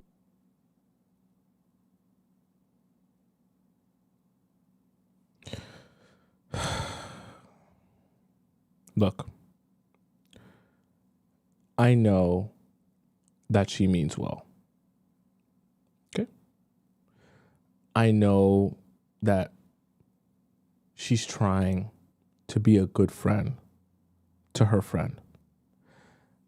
I know she just didn't mean to, but she saw the guy and she was like, this is my opportunity to go up to him and I want to do this for my friend. Obviously, she's married. It's not for her, like she said. Here's the thing, though. Even though she was trying to do her best for her friend, this is the absolute worst thing she could ever do for her friend. Why? Even in the scenario in which this guy does go out on a date with her friend, she has now put her friend in the worst position possible. Because now this guy knows subconsciously, and you're probably thinking, oh, Tomisin, don't take this too deeply. Like, he just went up, she thought he was cute, asked for his number or whatever, try to set him up. It's not that big a deal, Tomisin. Don't think of this too deeply. Here's the thing, though. Subconsciously from this point forward, now, even if he goes out on this date, he has in his mind, before I even opened my mouth, did anything, took her on a date, complimented her, did anything nice for her. Because essentially she's speaking for her friend, right? She and her friend have both approved of me. So now, even if he's the nicest, most sweet, kind, amazing guy on this planet Earth, he's naturally going to be inclined to not be as motivated or inspired to put his best foot forward into a hypothetical relationship with her friend. Why? Because before he even sought out her friend, right, this woman, this amazing woman, came up to him and asked him essentially, hey, you want to meet my friend, and tried to set him up, which is essentially saying, you're already good enough. I just want to know if you want my friend. Do you see how that can really turn the power dynamic in the favor of the guy, where even if he were to go out on a date with her, now he's yielding all the power. And it's no longer her friend's job. Let's say she's on a date with him now. It's no longer her friend's job to be like, do I like you? Do I think you're interesting? Now, instead, it's him saying, your friend came up to me, asked me if I wanted to get in contact with you. Let me see if I actually like you. Because clearly your friend likes me and your friend thinks I'd be great for you. So I'm already great. No need for me to prove to you I'm great. I'm already great, says your own best friend. And so now there's like a subconscious pressure on her friend and a subconscious relaxation on his end, where he gets to say, well, there's no point putting my best foot forward. They already think I'm amazing. And now her friend, so let's just imagine here, hypothetically, she does exchange the number and say, okay, this is my friend. This is what she looks like. Even think, I want you to see this. I don't want you guys to think I'm making this up, okay? I don't want you guys to think I'm making this up. She actually says, right? She's basically trying to talk up her friend. My friend is 36, but she doesn't look 36, right? Already she's selling this guy on the idea that no, you should try my friend out. Try and be with my friend to see if you like my friend. Okay, she's older, but she's not too old for you. You might still like her. It's like she's selling a used car. Okay, it's like used. I know that she means well, and she's trying to be a good friend. But this is the problem. Sometimes, even when you like a guy, if you have friends like this, or you see a guy you like or you're interested, it's better for you just to keep your mouth shut. Because some of your friends, even though they mean well, will set you up for failure by doing stuff like this. Okay? Because now she's gone up to the guy and she's essentially selling her friend like a used car. I'm just going to play it for you so you can hear how she's talking. I am. You are. I have my best friend. I saw you and I was like, I had to see if you were single. Yeah. I had to see if you were single, as if he's the last man on earth or the most amazing man to ever exist. Like, I know I'm making it so much deeper than it actually is, but I just want you to understand like the psychology that's flowing here. How old are you? 27. Oh, you're so young. She's You're young. 36, but she doesn't look 36. Yeah? Yeah, I don't know. I just was like, You're an amazing man. I saw you. You're so amazing. I had to come up to you and say something to you because you just look so amazing. Now, oh, I see that you're amazing, but you're also young. But I have a used car to sell you. I know that you might not want this one because you're so amazing. But it looks brand new. Basically, it's like mint condition if you just spit shine it and shine it up, take it to the car wash a couple times, put some new rims on it. It's like brand new. Is the same concept as, oh, I saw you. I had to come up to you. I had to see if you're single. My friend, she's 36, but she looks 26, so you would probably still like her.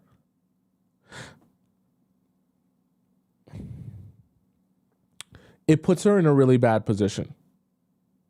Really bad. Because now he gets to, let's say hypothetically, go on the date, and he's thinking, okay, let's see if she can impress me. She's 36, but let's see if she actually can prove to me that she's more like 26, right? And she's putting a lot of subconscious pressure on her friend, and she's putting him, the guy, in a position of, oh, I'm already amazing. Okay. Not to mention she posted this video. Obviously, like that should be speak for itself in itself that she posted the video. So even in that, that's even more pressure. Right? Because her friend's seeing that and is like, damn, I got to actually go out on this date now with all this pressure on me to be amazing. And you went up to this guy like he's the best thing that's since sliced bread. And this is, I know it sucks because I know some of you are thinking, well, Tomisin, when are we going to get a chance to approach a guy that we like? Like, what if I like a guy and it's my only opportunity to see this guy and I'm never going to see him again? Unfortunately, you have to understand that just comes with the territory of like meeting people. Sometimes it's not going to be the right time or place. There's times that same thing happens to guys. Sometimes guys want to approach a woman, but they're like at a gas station and they're like driving out of their car or they're doing something random or they're in a rush somewhere. And it's like, if we were somewhere where I could chill and relax and we could talk, maybe we could have a conversation, you could get my number, but this is just not the time or place. And sometimes it's that same thing for you. You're not going to get the opportunity to do the eye contact and the staring and the looking and the passing by where you can actually get a guy to come up to you. And unfortunately, if guys don't come up to you in some of those situations, then you just got to say, well, we'll get him next time, Tiger, right? Because when you do this, it's very hard to be in the position that you want to be in, which is your femininity and receiving princess treatment, unfortunately, okay? And I say that, and I know that this creator, I'm assuming she's a content creator, I don't know, this friend was meaning very well when she did this. She wasn't doing it to be malicious at all. But it's tough, it's rough, okay? Let's go to our next one. Let's scroll down here. Let's start off with, I think we missed out on this. Understand that men's love language is respect. A lot of women are pouring care, emotion, affection, even money into men and not understanding where these men are not in love with them. Because that man does not respect you. And it is impossible for a man to be in love with you if he does not respect you. Men are not like women in that women are very emotionally led. So we are very tuned in to the feeling of others. We have a lot of empathy. We can see the life a man has lived and have sympathy for it or give allowances because we know he's been through stuff. We can see a man behaving badly and make excuses for him. Men do not operate like that. Men are very logic based. So 2 + 2 = 4. That's how men can do quick maths. They want to get you in bed. To get you in bed, they have to be nice to you. They've slept with you. They're done.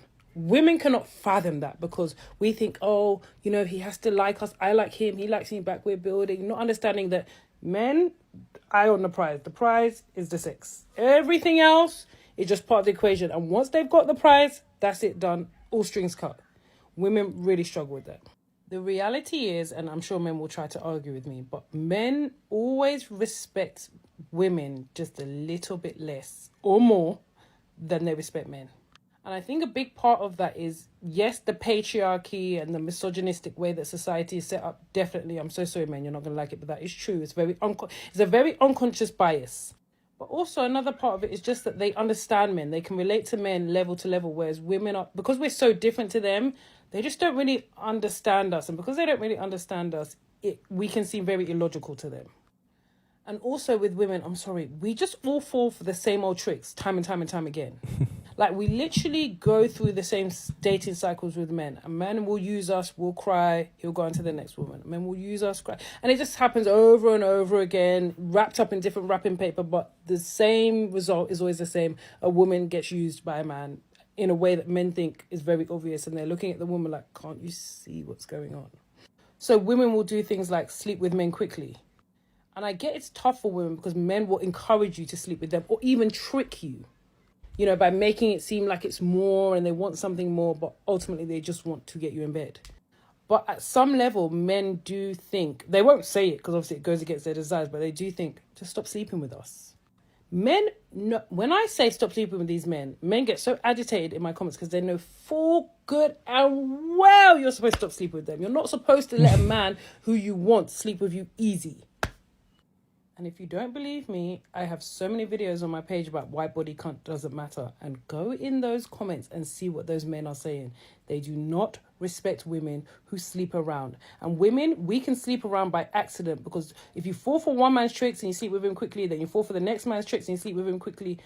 Quite quickly, you can build a reputation without even meaning to, without even being a hoe, quote unquote. So I like a lot of what Bets is saying here. And she's been on the show a couple of times. And so she makes a lot of good points that I actually agree with, right? And the overall arching point that men's love language is respect is very true. And I always tell you guys the two things that you should be seeking for when you're dating men is not getting him horned up, not having him fascinated by you, being in love with you, really. It's truthfully just respect and fear. The fear that if he doesn't act the right way, that he'll walk away. That you'll walk away. And the respect that, you know, you mean business and what you say, you actually stand by, and you're not going to be shaken from that. You're not going to be convinced. You're not going to be persuaded by anything he has to say or he does until you're sure of what you need to be sure of. And until you're ready, you will pace the relationship at the pace that is comfortable with you. And you'll gladly say no to any of his advances if that's not a position that's comfortable with you. And unfortunately, what you have to realize is in the process of dating guys, they're always going to be trying to give you all the tricks to try to sleep with you and to try to get with you. And they're even going to, and the craziest part and the most confusing part for you is that they're even going to try to convince you that sleeping with them is going to help their interest in you or help your relationship. And when they convince you of that, you're thinking you're doing a good thing by sleeping with them. Meanwhile, it actually hurts your relationship a lot of times when you're doing it before you should be. And no matter what guys will say about, no, we respect you more if you're just honest and we should just get it over with. And if we're feeling it, we should just do it. The real honest truth is men might be agitated at the idea of not being able to sleep with you early, but in the long run, they respect you more for it. Now, and not in every case, he's going to want to date you just because you do choose not to sleep with them. Some men don't actually have the level of interest required to actually want to date you, but some men do have that level of interest in you. And then when you don't sleep with them, they actually start taking you seriously and respecting you for the fact that you're able to stand on business and say no, especially when they throw every trick in the book at you. So just never forget that. Like, you're always going to be set up for success by pacing yourself and pacing the guy you're in a relationship with. Because even if he says, oh, you made me wait so long that I lost interest, great. You've given up nothing and you're still left with everything. So you never lose that way. You only lose when you do it ahead of time or before you're ready, thinking that, okay, this is going to save my relationship, because now when it doesn't, you're very upset and sad. I'm 53, and if you're younger than me, I hope you've already learned this. If not, please listen. Start paying attention only to how your life feels to you and forget completely about how it looks to others. It only matters how it feels to you. And if you want to protect your peace that's what you have to do. Don't accept things you know you don't stand for. Don't make yourself smaller for anyone. And consider your thoughts. Every single day, consider your thoughts. Because the life you have right now today is an exact reflection of what you were thinking about 5 years ago. Look around. It was all a thought that you had at some point. Protect your peace, protect your thoughts. Don't let anyone matter more than you do to yourself. And that's a harsh statement. Your family would disagree. Your spouse might disagree. Your kids might disagree. Your coworkers might disagree. But you are the only person who is going to advocate for you. Make choices every single day that reflect who you truly are and who you truly want to be. And if the choice that you're considering doesn't match that, stay true to you. You'll be so much happier.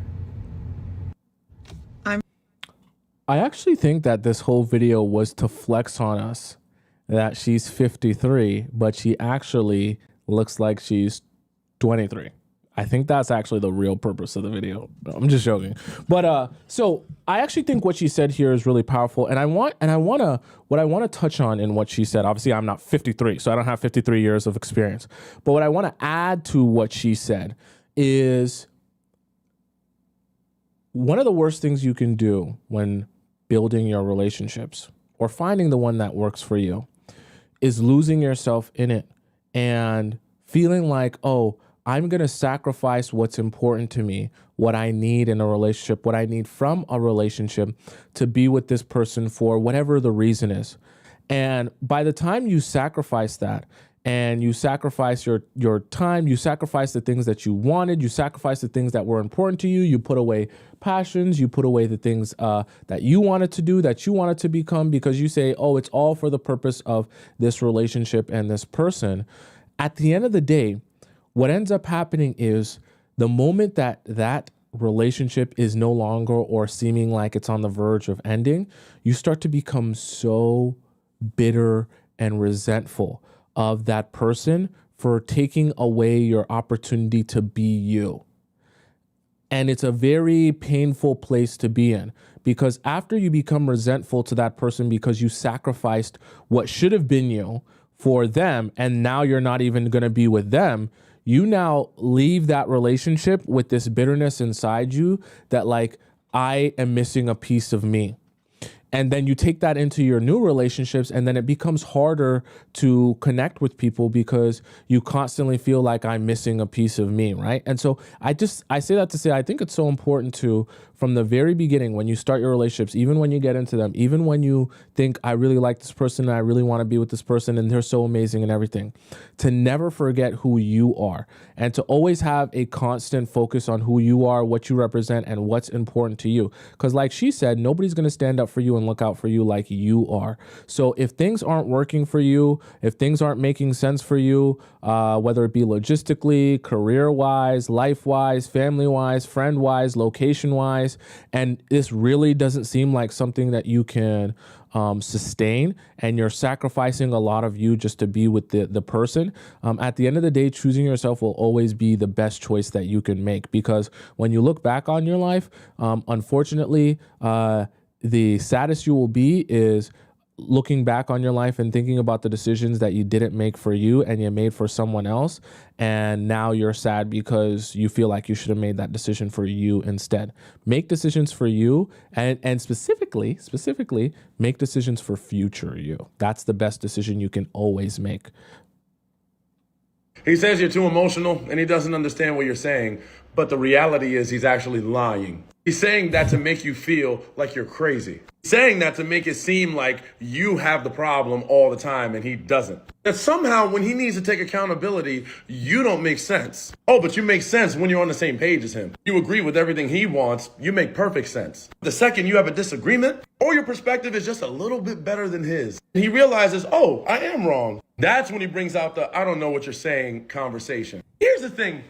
If he really doesn't understand you, why doesn't he just ask more questions? Hey, babe, I really don't get this. Like, can you explain that to me a little bit better? Maybe I'm having trouble comprehending that, but I would love to talk about this a little bit deeper. Or even try asking this question. How do you see it? But no, he jumps straight to invalidation. It doesn't make no sense. You're just being emotional. Something wrong with you. That's a narcissistic, manipulative side. Instead of seeking to understand and learn from you, it's avoiding the uncomfortable truth. Sounds a lot like pride and ego. He says you're too emotional. A great question that I'll give to you to ask on dates is a great one to kind of understand what he just talked about here, to pull that out of guys to see if they're capable of having perspective, is to ask them, if I were to sit down right now with your ex-girlfriend and I was right in front of her and I asked her, why did your relationship with whatever this guy's name is end? What would she say the reason your relationship ended is? The reason this is a great question is because guys who are capable of having perspective will be able to take a step outside of themselves, put themselves in her shoes, be honest with themselves about how they treated her, not from the perspective of, oh, it was my intention was this and I meant to say this and you took it wrong and blah, blah, blah, all the justifications you make when it's you, but from the perspective of, no, this was the action, and based on who she is, how she receives stuff, how she perceives stuff, this is how she received that action from me, point blank, period. And so being able to understand someone else's perspective, and especially your actions towards someone through that lens, is a very telltale sign if someone is capable of being able to step outside of themselves and see someone else's perspective in that question. People who can't do that, or like in this case, are narcissistic, they will never be able to step outside of themselves and see life from someone else's point of view. They will especially not be able to step outside of themselves and be able to understand how they might have wronged someone else who they said they loved or they were in a relationship with, because they can't comprehend how someone could not just take it as, oh, I really meant the right thing and I really have a good heart, right? Because they're always assuming that everyone is living life through their own lens, and their own lens is, they're the hero in the story. So they can't possibly understand or fathom that the hero in the story does anything bad. Okay, but that's lack of perspective. And when they don't have that perspective, it'll be very difficult for them to be able to do that with you in your relationship with you. Okay. How to get into a guy's head. I'm bringing the series back because you guys miss it. The best way to get into a guy's head. Is she going to a play? Why is she? Okay, never mind. I shouldn't judge people's fits. I'm wearing pink. If he's fucked up and done something bad, this is exactly what you say. I'm not mad. I'm not angry. I'm just losing interest in you. Another one, when you're angry at them and they ask you, are you angry at me? You say, no, I'm just icked out. Say it to them. They will never reflect more on themselves after. Okay, maybe not the icked out one, but let's go on. You say that they're being icky. Tell him that he is not what you expected him to be like. This will play in his head for days. If he complains about like what you're wearing, what you're doing, and he's being rude about it, like only say this if he's being rude. Just be like, I'm not used to men whining. I'm not used to men complaining. No one should fucking tell you what you can and can't wear, what you can and can't do. If you're wearing a jumper, spray like your brother's cologne onto it. He would think that that's someone else's jumper. Sorry, what is the point of this? Sorry. I have to rewind because I feel like the plot has been lost here. What was the point of this video? How to get into a guy's head. I'm bringing the series back because you guys miss it. The best way to get into a guy's head is to humble him. If he's fucked up and done something bad, this is exactly what you say. I'm not mad. I'm not angry. I'm just losing interest in you. Another one, when you're angry at them and they ask you, are you angry at me? You say, no, I'm just icked out.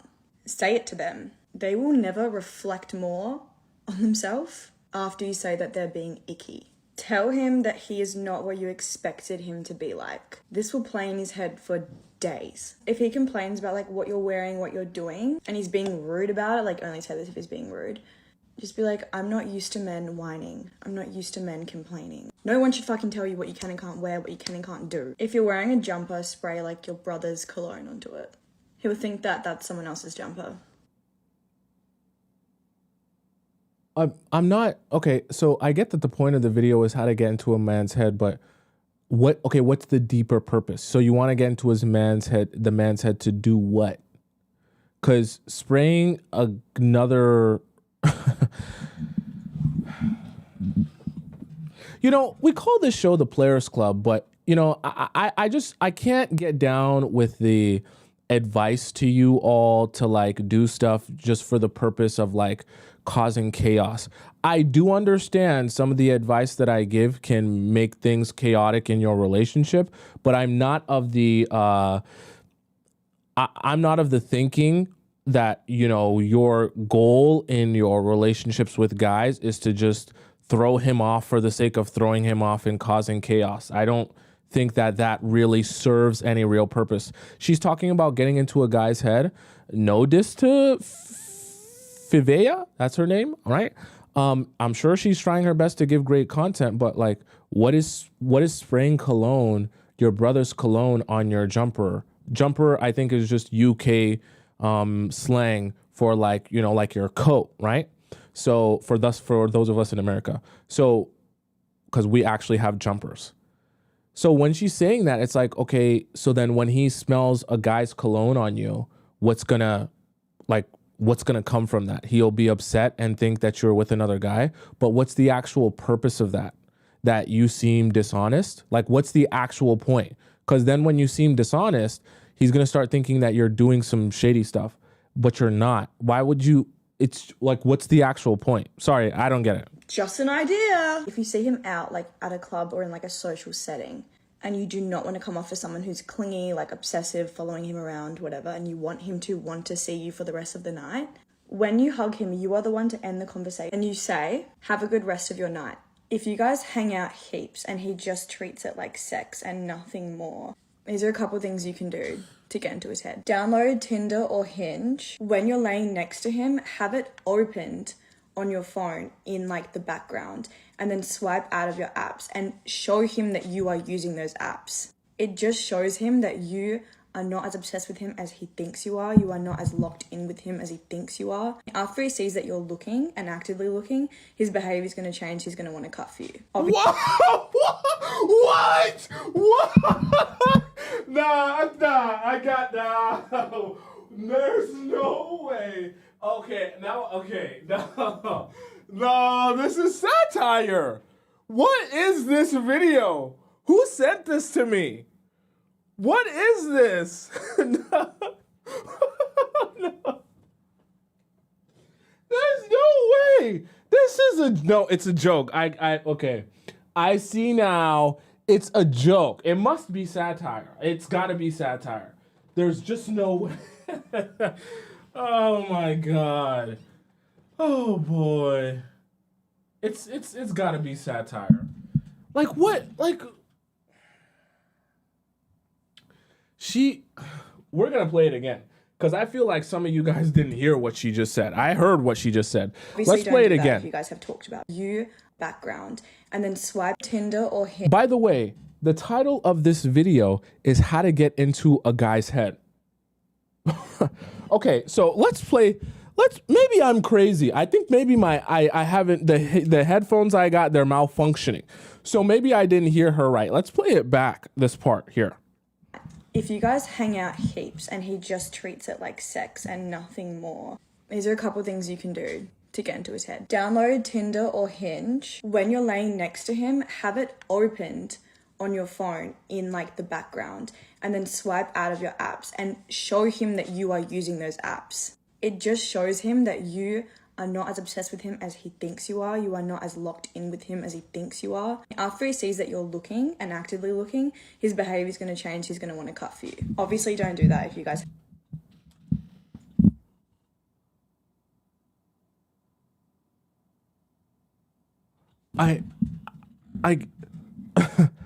I can't believe she ended that sentence with, he's going to want to cuff you. I really don't. I'm actually struggling to understand why she would give that advice to like other women. I get it. She, we're all trying to strategize here, and she's trying to give you like a strategy. But I wish some like, wow, I don't understand how that advice is supposed to work for anyone, girl or guy. I can't even. I'm glitching because I don't even understand. Like, how did she weave that logic in there? So I get the part where she's saying, okay, if a guy's just treating it like, okay, just pineapples and he's not really taking it seriously, but doing that in return is not going to make him take it more seriously. Of course, the title of the video is called How to Get Into His Head. But if you see a guy not taking it seriously and only treating, SEX just like SEX and nothing more and just be very casual, then leave that man. Don't waste your time. I think that might be the difference between me and a lot of the other content creators. Some of them might be giving you advice on how to be toxic back to the guys. I'm sorry, I'm not going to give you that advice. My advice to you is I'm trying to help you identify the toxic men in your life or the guys who are unserious in your life. That way, as soon as you realize that, you withdraw your energy and you take your ball and you go somewhere else. You give the energy back to you and you only invest it in people who are actually here for you for real. That's my advice to you. Never not to, oh, this guy's toxic, so let's figure out how we can out toxic the toxic guy. And then you guys can just go toxic back and forth until he feels the same. Stop wasting your energy. Stop it. It is such a way. You're not going to untoxic a toxic guy by trying to out toxic him. Just don't waste your energy on him. It's so painful. I can't believe she would advise you guys to do that. Him as he thinks you are. After he sees that you're looking and actively looking, his behavior is going to change. He's going to want to cut for you. Obviously. What? I can't believe she would say that. After he sees that you're swiping on Hinge and Tinder in front of him in the bed or wherever you guys are laying together, he's gonna think, oh my God, I want to cuff you because you're swiping on Hinge and don't do that if you guys have talked about being like exclusive. But if he's being a dick, change your friend's contact name on your phone to like a boy's name. Get her to text you or call you when you're with him, when you're in the car and it comes up on your car. Get her to text you saying, what are you doing tonight? What's on tonight? Blah, blah, blah. Make him jealous. Other guys are texting you. Other guys want you. You can do that. Like, I'm not saying there's anything wrong with making a guy jealous, right? There's a little bit of jealousy is good, but you can do that simply by going to a party or an event and having like an extended conversation with the guy. You don't got to be all up on him, hugging him and kissing him, but simply just by allowing him to see you having a casual conversation with the guy, like that's enough for guys to go, damn, like people coming up to her, chatting with her, this and that, and it makes guys feel something. But that's like a more natural way to do that. That doesn't require all like, you know what? Maybe I don't understand it. Maybe this is I'm Gen Z, but maybe I'm too disconnected from Gen Z to understand this. If he thinks that you are really obsessed with him, you have to humble him and just be like, I'm not as obsessed with you as you think I am. Like, I'm not. I've got options. If you want to get into... Is she saying that to say that? I would never advise you to say that to... What? Who would say that to guys? his head in a really cute way, then tell him that he makes you feel really safe. I don't know what it is, but there's just something about telling them that they make you feel safe that they will replay in their head for days. They will not be able to stop thinking about the fact that you said that to them. Trust me. If you have something coming up, ask him if his friend is going to be there. Don't say why, just ask. He'll be like, why the hell does she want to know if my fucking friend's coming and not me? Love you guys, let me know if... But once again, I mean, I get that that would aggravate a guy, because I would wonder that too. Why would you be asking, oh, is this friend... Imagine if every time you were going out somewhere, your own girl is asking you if your boy's coming. That's very weird. But like at the end of the day, yeah, you might get into a guy's head and he might be thinking, why is she asking about my friend? But you're actually going to end up doing more damage than you are like strengthening the relationship, because what you're doing there is not really like, oh, making him want you more. You're actually making it seem like you're a really shady type of person. So it like, I get she's saying get in his head, but get in his head to do what? To like never speak to you again, or get in his head to feel like, oh, I want to one up her and do her one worse, like, or out toxic her. Like, what's the actual purpose? This is why I know that the show's titled Players Club, but like, I don't advise you guys to waste your time with people trying to out toxic them. It's just so pointless. Let the toxic guys go and be with other girls that will waste their time. You're part of the Players Club, don't waste your time with guys who are unserious. Just move forward so that you can meet the guy you're actually looking for, and then you can have fun there. It's not really fun to exchange toxicity with someone who's wasting your time. Maybe I'm too old. My Gen Z is too old for her Gen Z. Maybe I think that's what it is. Maybe to the other Gen Zers, that speaks to them, because I don't get it. I don't get it. I really don't. Let's break down a long distance dating. This is my type of guy, okay? I don't know what the other content creator was on. This is my type of guy, all right? Timeline. Making some damn sense when he talks. The Daddy Academy. So long distance is tricky, okay? But first I want to start out by talking about what is long distance. We have to categorize it. Some of you people might think you're in a long distance, but it's really not. A 1 hour drive, it's not long distance. A 2 hour drive, this is a pain in the ass.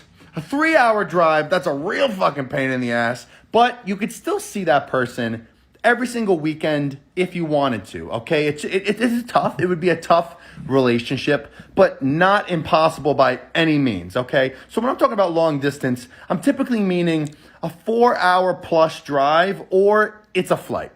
All right, so let's assume that you met this person through a dating app, or like through Instagram, something like that. Because if you met them in person, it's a little different. I can make a separate video for that, but let's assume you met through a dating app, so you've never met this person before, okay? From the day you started talking to the first meeting should be within a month and a half. I'm gonna go 2 months tops. Depends, because like, let's say this is international, like you're in New York City, this person's in France or something like that. Like, it might take a month and a half to book a flight and figure out schedules to make it happen. But like, really, this should happen within a month and a half, okay? And you want him to come see you first. I don't give a fuck how much money he has, if he has a mansion on the water, on the fucking, and he has a yacht. I don't give a fuck. He needs to come see you first, because that effort of a man packing his goddamn suitcase and getting on a plane and coming to see you is more effort than him just dropping money on a plane ticket for you. And if he's willing to do that and come see you first, that means he's serious about making sure, one, that you feel comfortable. He's coming into your world. So what Nico is referring to here is what I call gauging interest. And what I always advise you guys to do is to be gauging interest at all points in time when you're building a relationship with a guy, because it's so important to understand if he's really serious about you because his interest level is very high, or if he could just, I kind of just like you, but I could do without you. I don't really care. Why? Because the guy you want to end up with is a guy whose level of interest in you is very high. So the technique or the strategy of getting him to come to you is gauging that level of interest. Because a guy's not going to come to you unless he's really, really interested in you. Because like Nico said, you got to pack your bags, plan your plane ticket, plan your Airbnb, plan your stay, do all this stuff. You're going to a new city or a new country or a new continent in some cases. And so there's so much more that goes into it than just saying, oh, I'll just buy you the plane ticket or buy you the hotel. You figure out everything, right? You figure out your logistics, right? So that is way more investment. And remember, I always talk to you guys about emotional investment. That's the key to getting guys to actually treat you the right way, okay? So it's really making it as easy for you as possible. And I talk about this a lot. A man who is trying to make your life easier is a guy who cares, right? If he's just flying you out to him, you don't know if he's just looking for like a girlfriend for the weekend, do some cool shit, go to Bangtown, and then just send you back on your merry way. He needs to come to you first, in my opinion, to kind of solidify, okay, this guy is taking me rather seriously from the jump. As far as communication goes leading up to this first meeting, it will be a little bit more than a close proximity relationship where like maybe he lives 10 minutes away. I would recommend like not really texting a lot or talking on a phone call or FaceTime. But with long distance, it's going to be a little bit more than what I recommend, but it shouldn't be like that much more. Okay, so let's say you guys meet and the guy plans to come see you in like a month, right? Throughout that month, there should be a progression of the communication kind of escalating, similar to how it would if you were going on dates every week. Because now if you're like building that sort of relationship, your FaceTimes are kind of like dates, right? So there should be a cadence to your communication that's really consistent, and there should be some phone calls and FaceTimes going on. Not super excessive where like, you know, you're talking every day FaceTime. Like that might be a little excessive, but to a point where you're like, okay, we are getting to know each other through here, but not to the point where it's so much that we're sort of getting ahead of ourselves before. So actually, what I even advise y'all, take it a step further than what Nico said. Someone said no sound? There should be sound. So I'll take it a step even further than what Nico said. Schedule your FaceTimes and phone calls. So if you're long distance, let's say you're in a real long distance relationship, like this is actually a relationship that both of you acknowledge is going on. You want to use your FaceTimes and phone calls like dates, meaning the same way you would plan and schedule a date, to see someone in person, go to a restaurant and slurp spaghetti, is the same thing you do in long distance with your FaceTimes and your phone calls. So when you're saying, oh, okay, yeah, I'm off work at 8 p.m. and he's like, okay, I'm going to be finished doing what I need to do by 7 p.m. And you guys are like, okay, so by 9 p.m. we'll have a phone call or a FaceTime until 11 p.m. because I have to go to bed and I have to be up early tomorrow. That is like a schedule planned out, essentially like the same as a date, where you go around your schedules and figure out, okay, we can talk on the phone from this time to that time. And that will be our allocated time to like have conversation and things like that. Now, like Nico said, it's not supposed to be every single day because you're not going to be going on a date every single day. Of course, you want to keep up communication, and long distance is a little bit more challenging because you want to make sure the communication's still there. But your FaceTimes and phone calls should be scheduled the same way a date is scheduled, because that's how you kind of want to be going about it. That way, it forces there to be a level of investment on his part and an opportunity for him to stick to his word. Because remember, you're gauging interest at every point in the relationship. So when he says, I'm going to be available at 9 p.m. to FaceTime you, and he actually FaceTimes you at 9 p.m., that's an opportunity for him to stick to his word, make a promise on something, and actually show up for that thing. It's very good, because when he does that consistently, now you're able to gauge, okay, he clearly has a lot of interest here. If he says, I'll FaceTime you at 9 p.m., he, FaceTimes you at, 10:30 p.m. instead, or he just never FaceTimes you at all, and then you have to text him the next morning, like, what happened? He's like, oh, my bad, I fell asleep, or I did this, or I did that. Now you're understanding, oh, clearly he doesn't have that level of interest there, because if you did, you would have stuck to your promise, kept your word, and actually showed up when you said you were going to show up. We actually meet. Now, he comes to see you. Do not let him stay at your apartment, okay, or your house, whatever the fuck's going on. He needs to get a hotel, and since he's coming to you, you might have to help plan a little bit, but that's okay in this sense, because he's coming to you. He's making that effort. You could help plan a little bit. It's not a big deal, okay? But I want him staying in a hotel. You could sleep in bed with him. I wouldn't recommend, going, don't go to Bangtown. I wouldn't recommend, but it's probably going to happen. It usually does happen. It's not the worst thing in the world if it happens, but I would probably recommend maybe not. And after this meeting, now the cadence of when you're seeing him should be the same, right? So like, let's say it took a month and a half to see him in the first place. Your cadence is now a month to a month and a half. So every month and a half, you're going there, then he's coming back to you. You're going there, he's coming back to you. And the communication should ramp up, just like a close proximity relationship, texting every day, FaceTimes every other night. Maybe it starts working up to your FaceTiming close to every night. With long distance, that's okay, because you can't see them all the time. If this was a close proximity relationship, I would say you shouldn't be FaceTiming every fucking day if you just met this person, but you do have to build a relationship through the phone. And that's what's tough about this. It's like, there is an element of risk. Okay, most relationships don't work out just in general. So if you're doing long distance, I don't typically recommend long distance, but if you're going to do it, you do have to build a relationship through the phone. It's going to take some time. So I like a lot of what Nico's saying here, and that's the thing. Is like I say, when it comes to long distance relationships, you have to be aware that you you should only want a long distance relationship with a guy who is twice as intentional with you, meaning that he has twice the amount of intention with you as a regular guy. The reason I say that is because if he doesn't have an extreme amount of intention when it comes to you and your relationship, then you're going to be spending a lot of time trying to get him to want this as much as you want it. And if that's the case, you're just wasting a lot of your time, because if he's not very intentional with you, there's a high likelihood that he's spending a lot of his physical time and intimate time with other people in his city or in his area. And he's just using you as fun time for, fun little hangout time to talk to my buddies type of thing. Okay. You don't want that. You don't want to be wasting your time. All right, chat.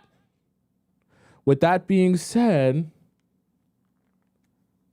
it's time for us to hop into our next segment. Sorry about that for my internet. I don't know what's going on with my internet. It should recover itself in not too long. But in the meantime, let's hop into our next segment. You guys should know what our next segment is. Please spam it up in the chat if it's not too glitchy that you guys can't hear me. What our next segment is. It's a very special time. It's an amazing time. It's a time of your life. Don't look at your clock if you don't know what time it is.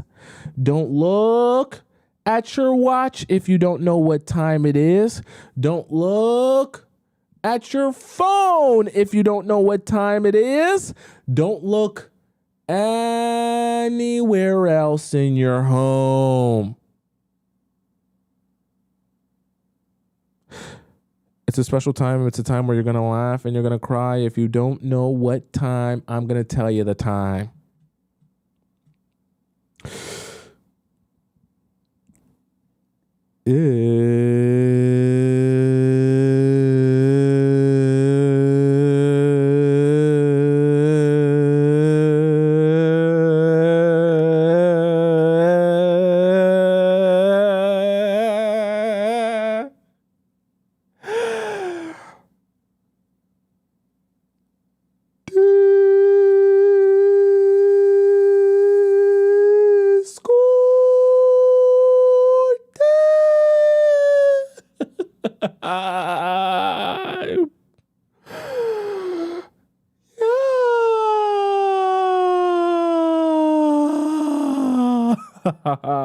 All right, chat. Let's hop right into our Discord here.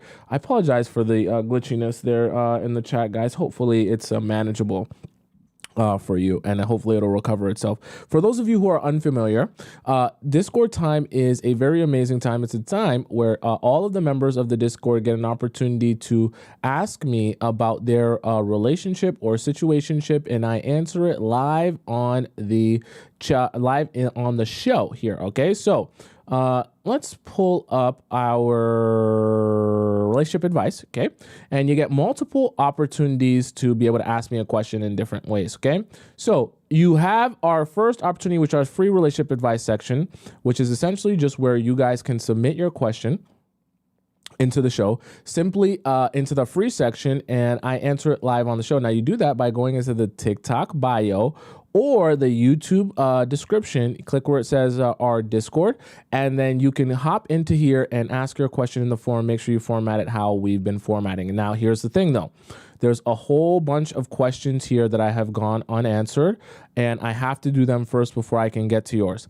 Now, it's because it's first come, first serve. So it'll probably take me a couple weeks if you put your question in our Discord today in our free section. Now, you have another option in case that you are just too impatient that you can't wait for me to answer your question and you need to get this answered right away. So here is your other option if you want to get your question answered right away.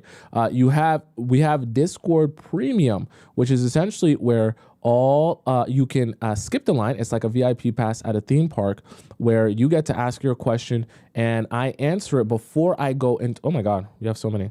And before I go into the free section, and you don't have to wait your turn, okay? It's like a VIP pass at a theme park, like the fast pass, okay? And so you can do that simply by going over to the TikTok bio or the link in my description, and then click where it says premium relationship advice. You donate to the show, and then you get an opportunity. I'm able to see that notification on my phone. Confirm that that's you, because when you donate to the show, it's also going to prompt you to put in the title of your question and your username, and then I'm able to confirm that that's you, know that that's you, and then everything's all good. That way, we only have people that are supposed to be in this chat in this chat, okay? If you are someone who wants to get me to advise you on your situation, you also have an opportunity to send me a private question if you don't want all your information to be out for everyone to see. And if you do that, you will also be able to get a response from me via your email, and I will send you a voice message back, okay? And I actually created a website for you guys that makes it easier to submit the private questions, and it's just a very much more smoother process. Let me try and figure out, because there's something going on with my internet here. Let me try. Here's the thing, though, is that this is probably gonna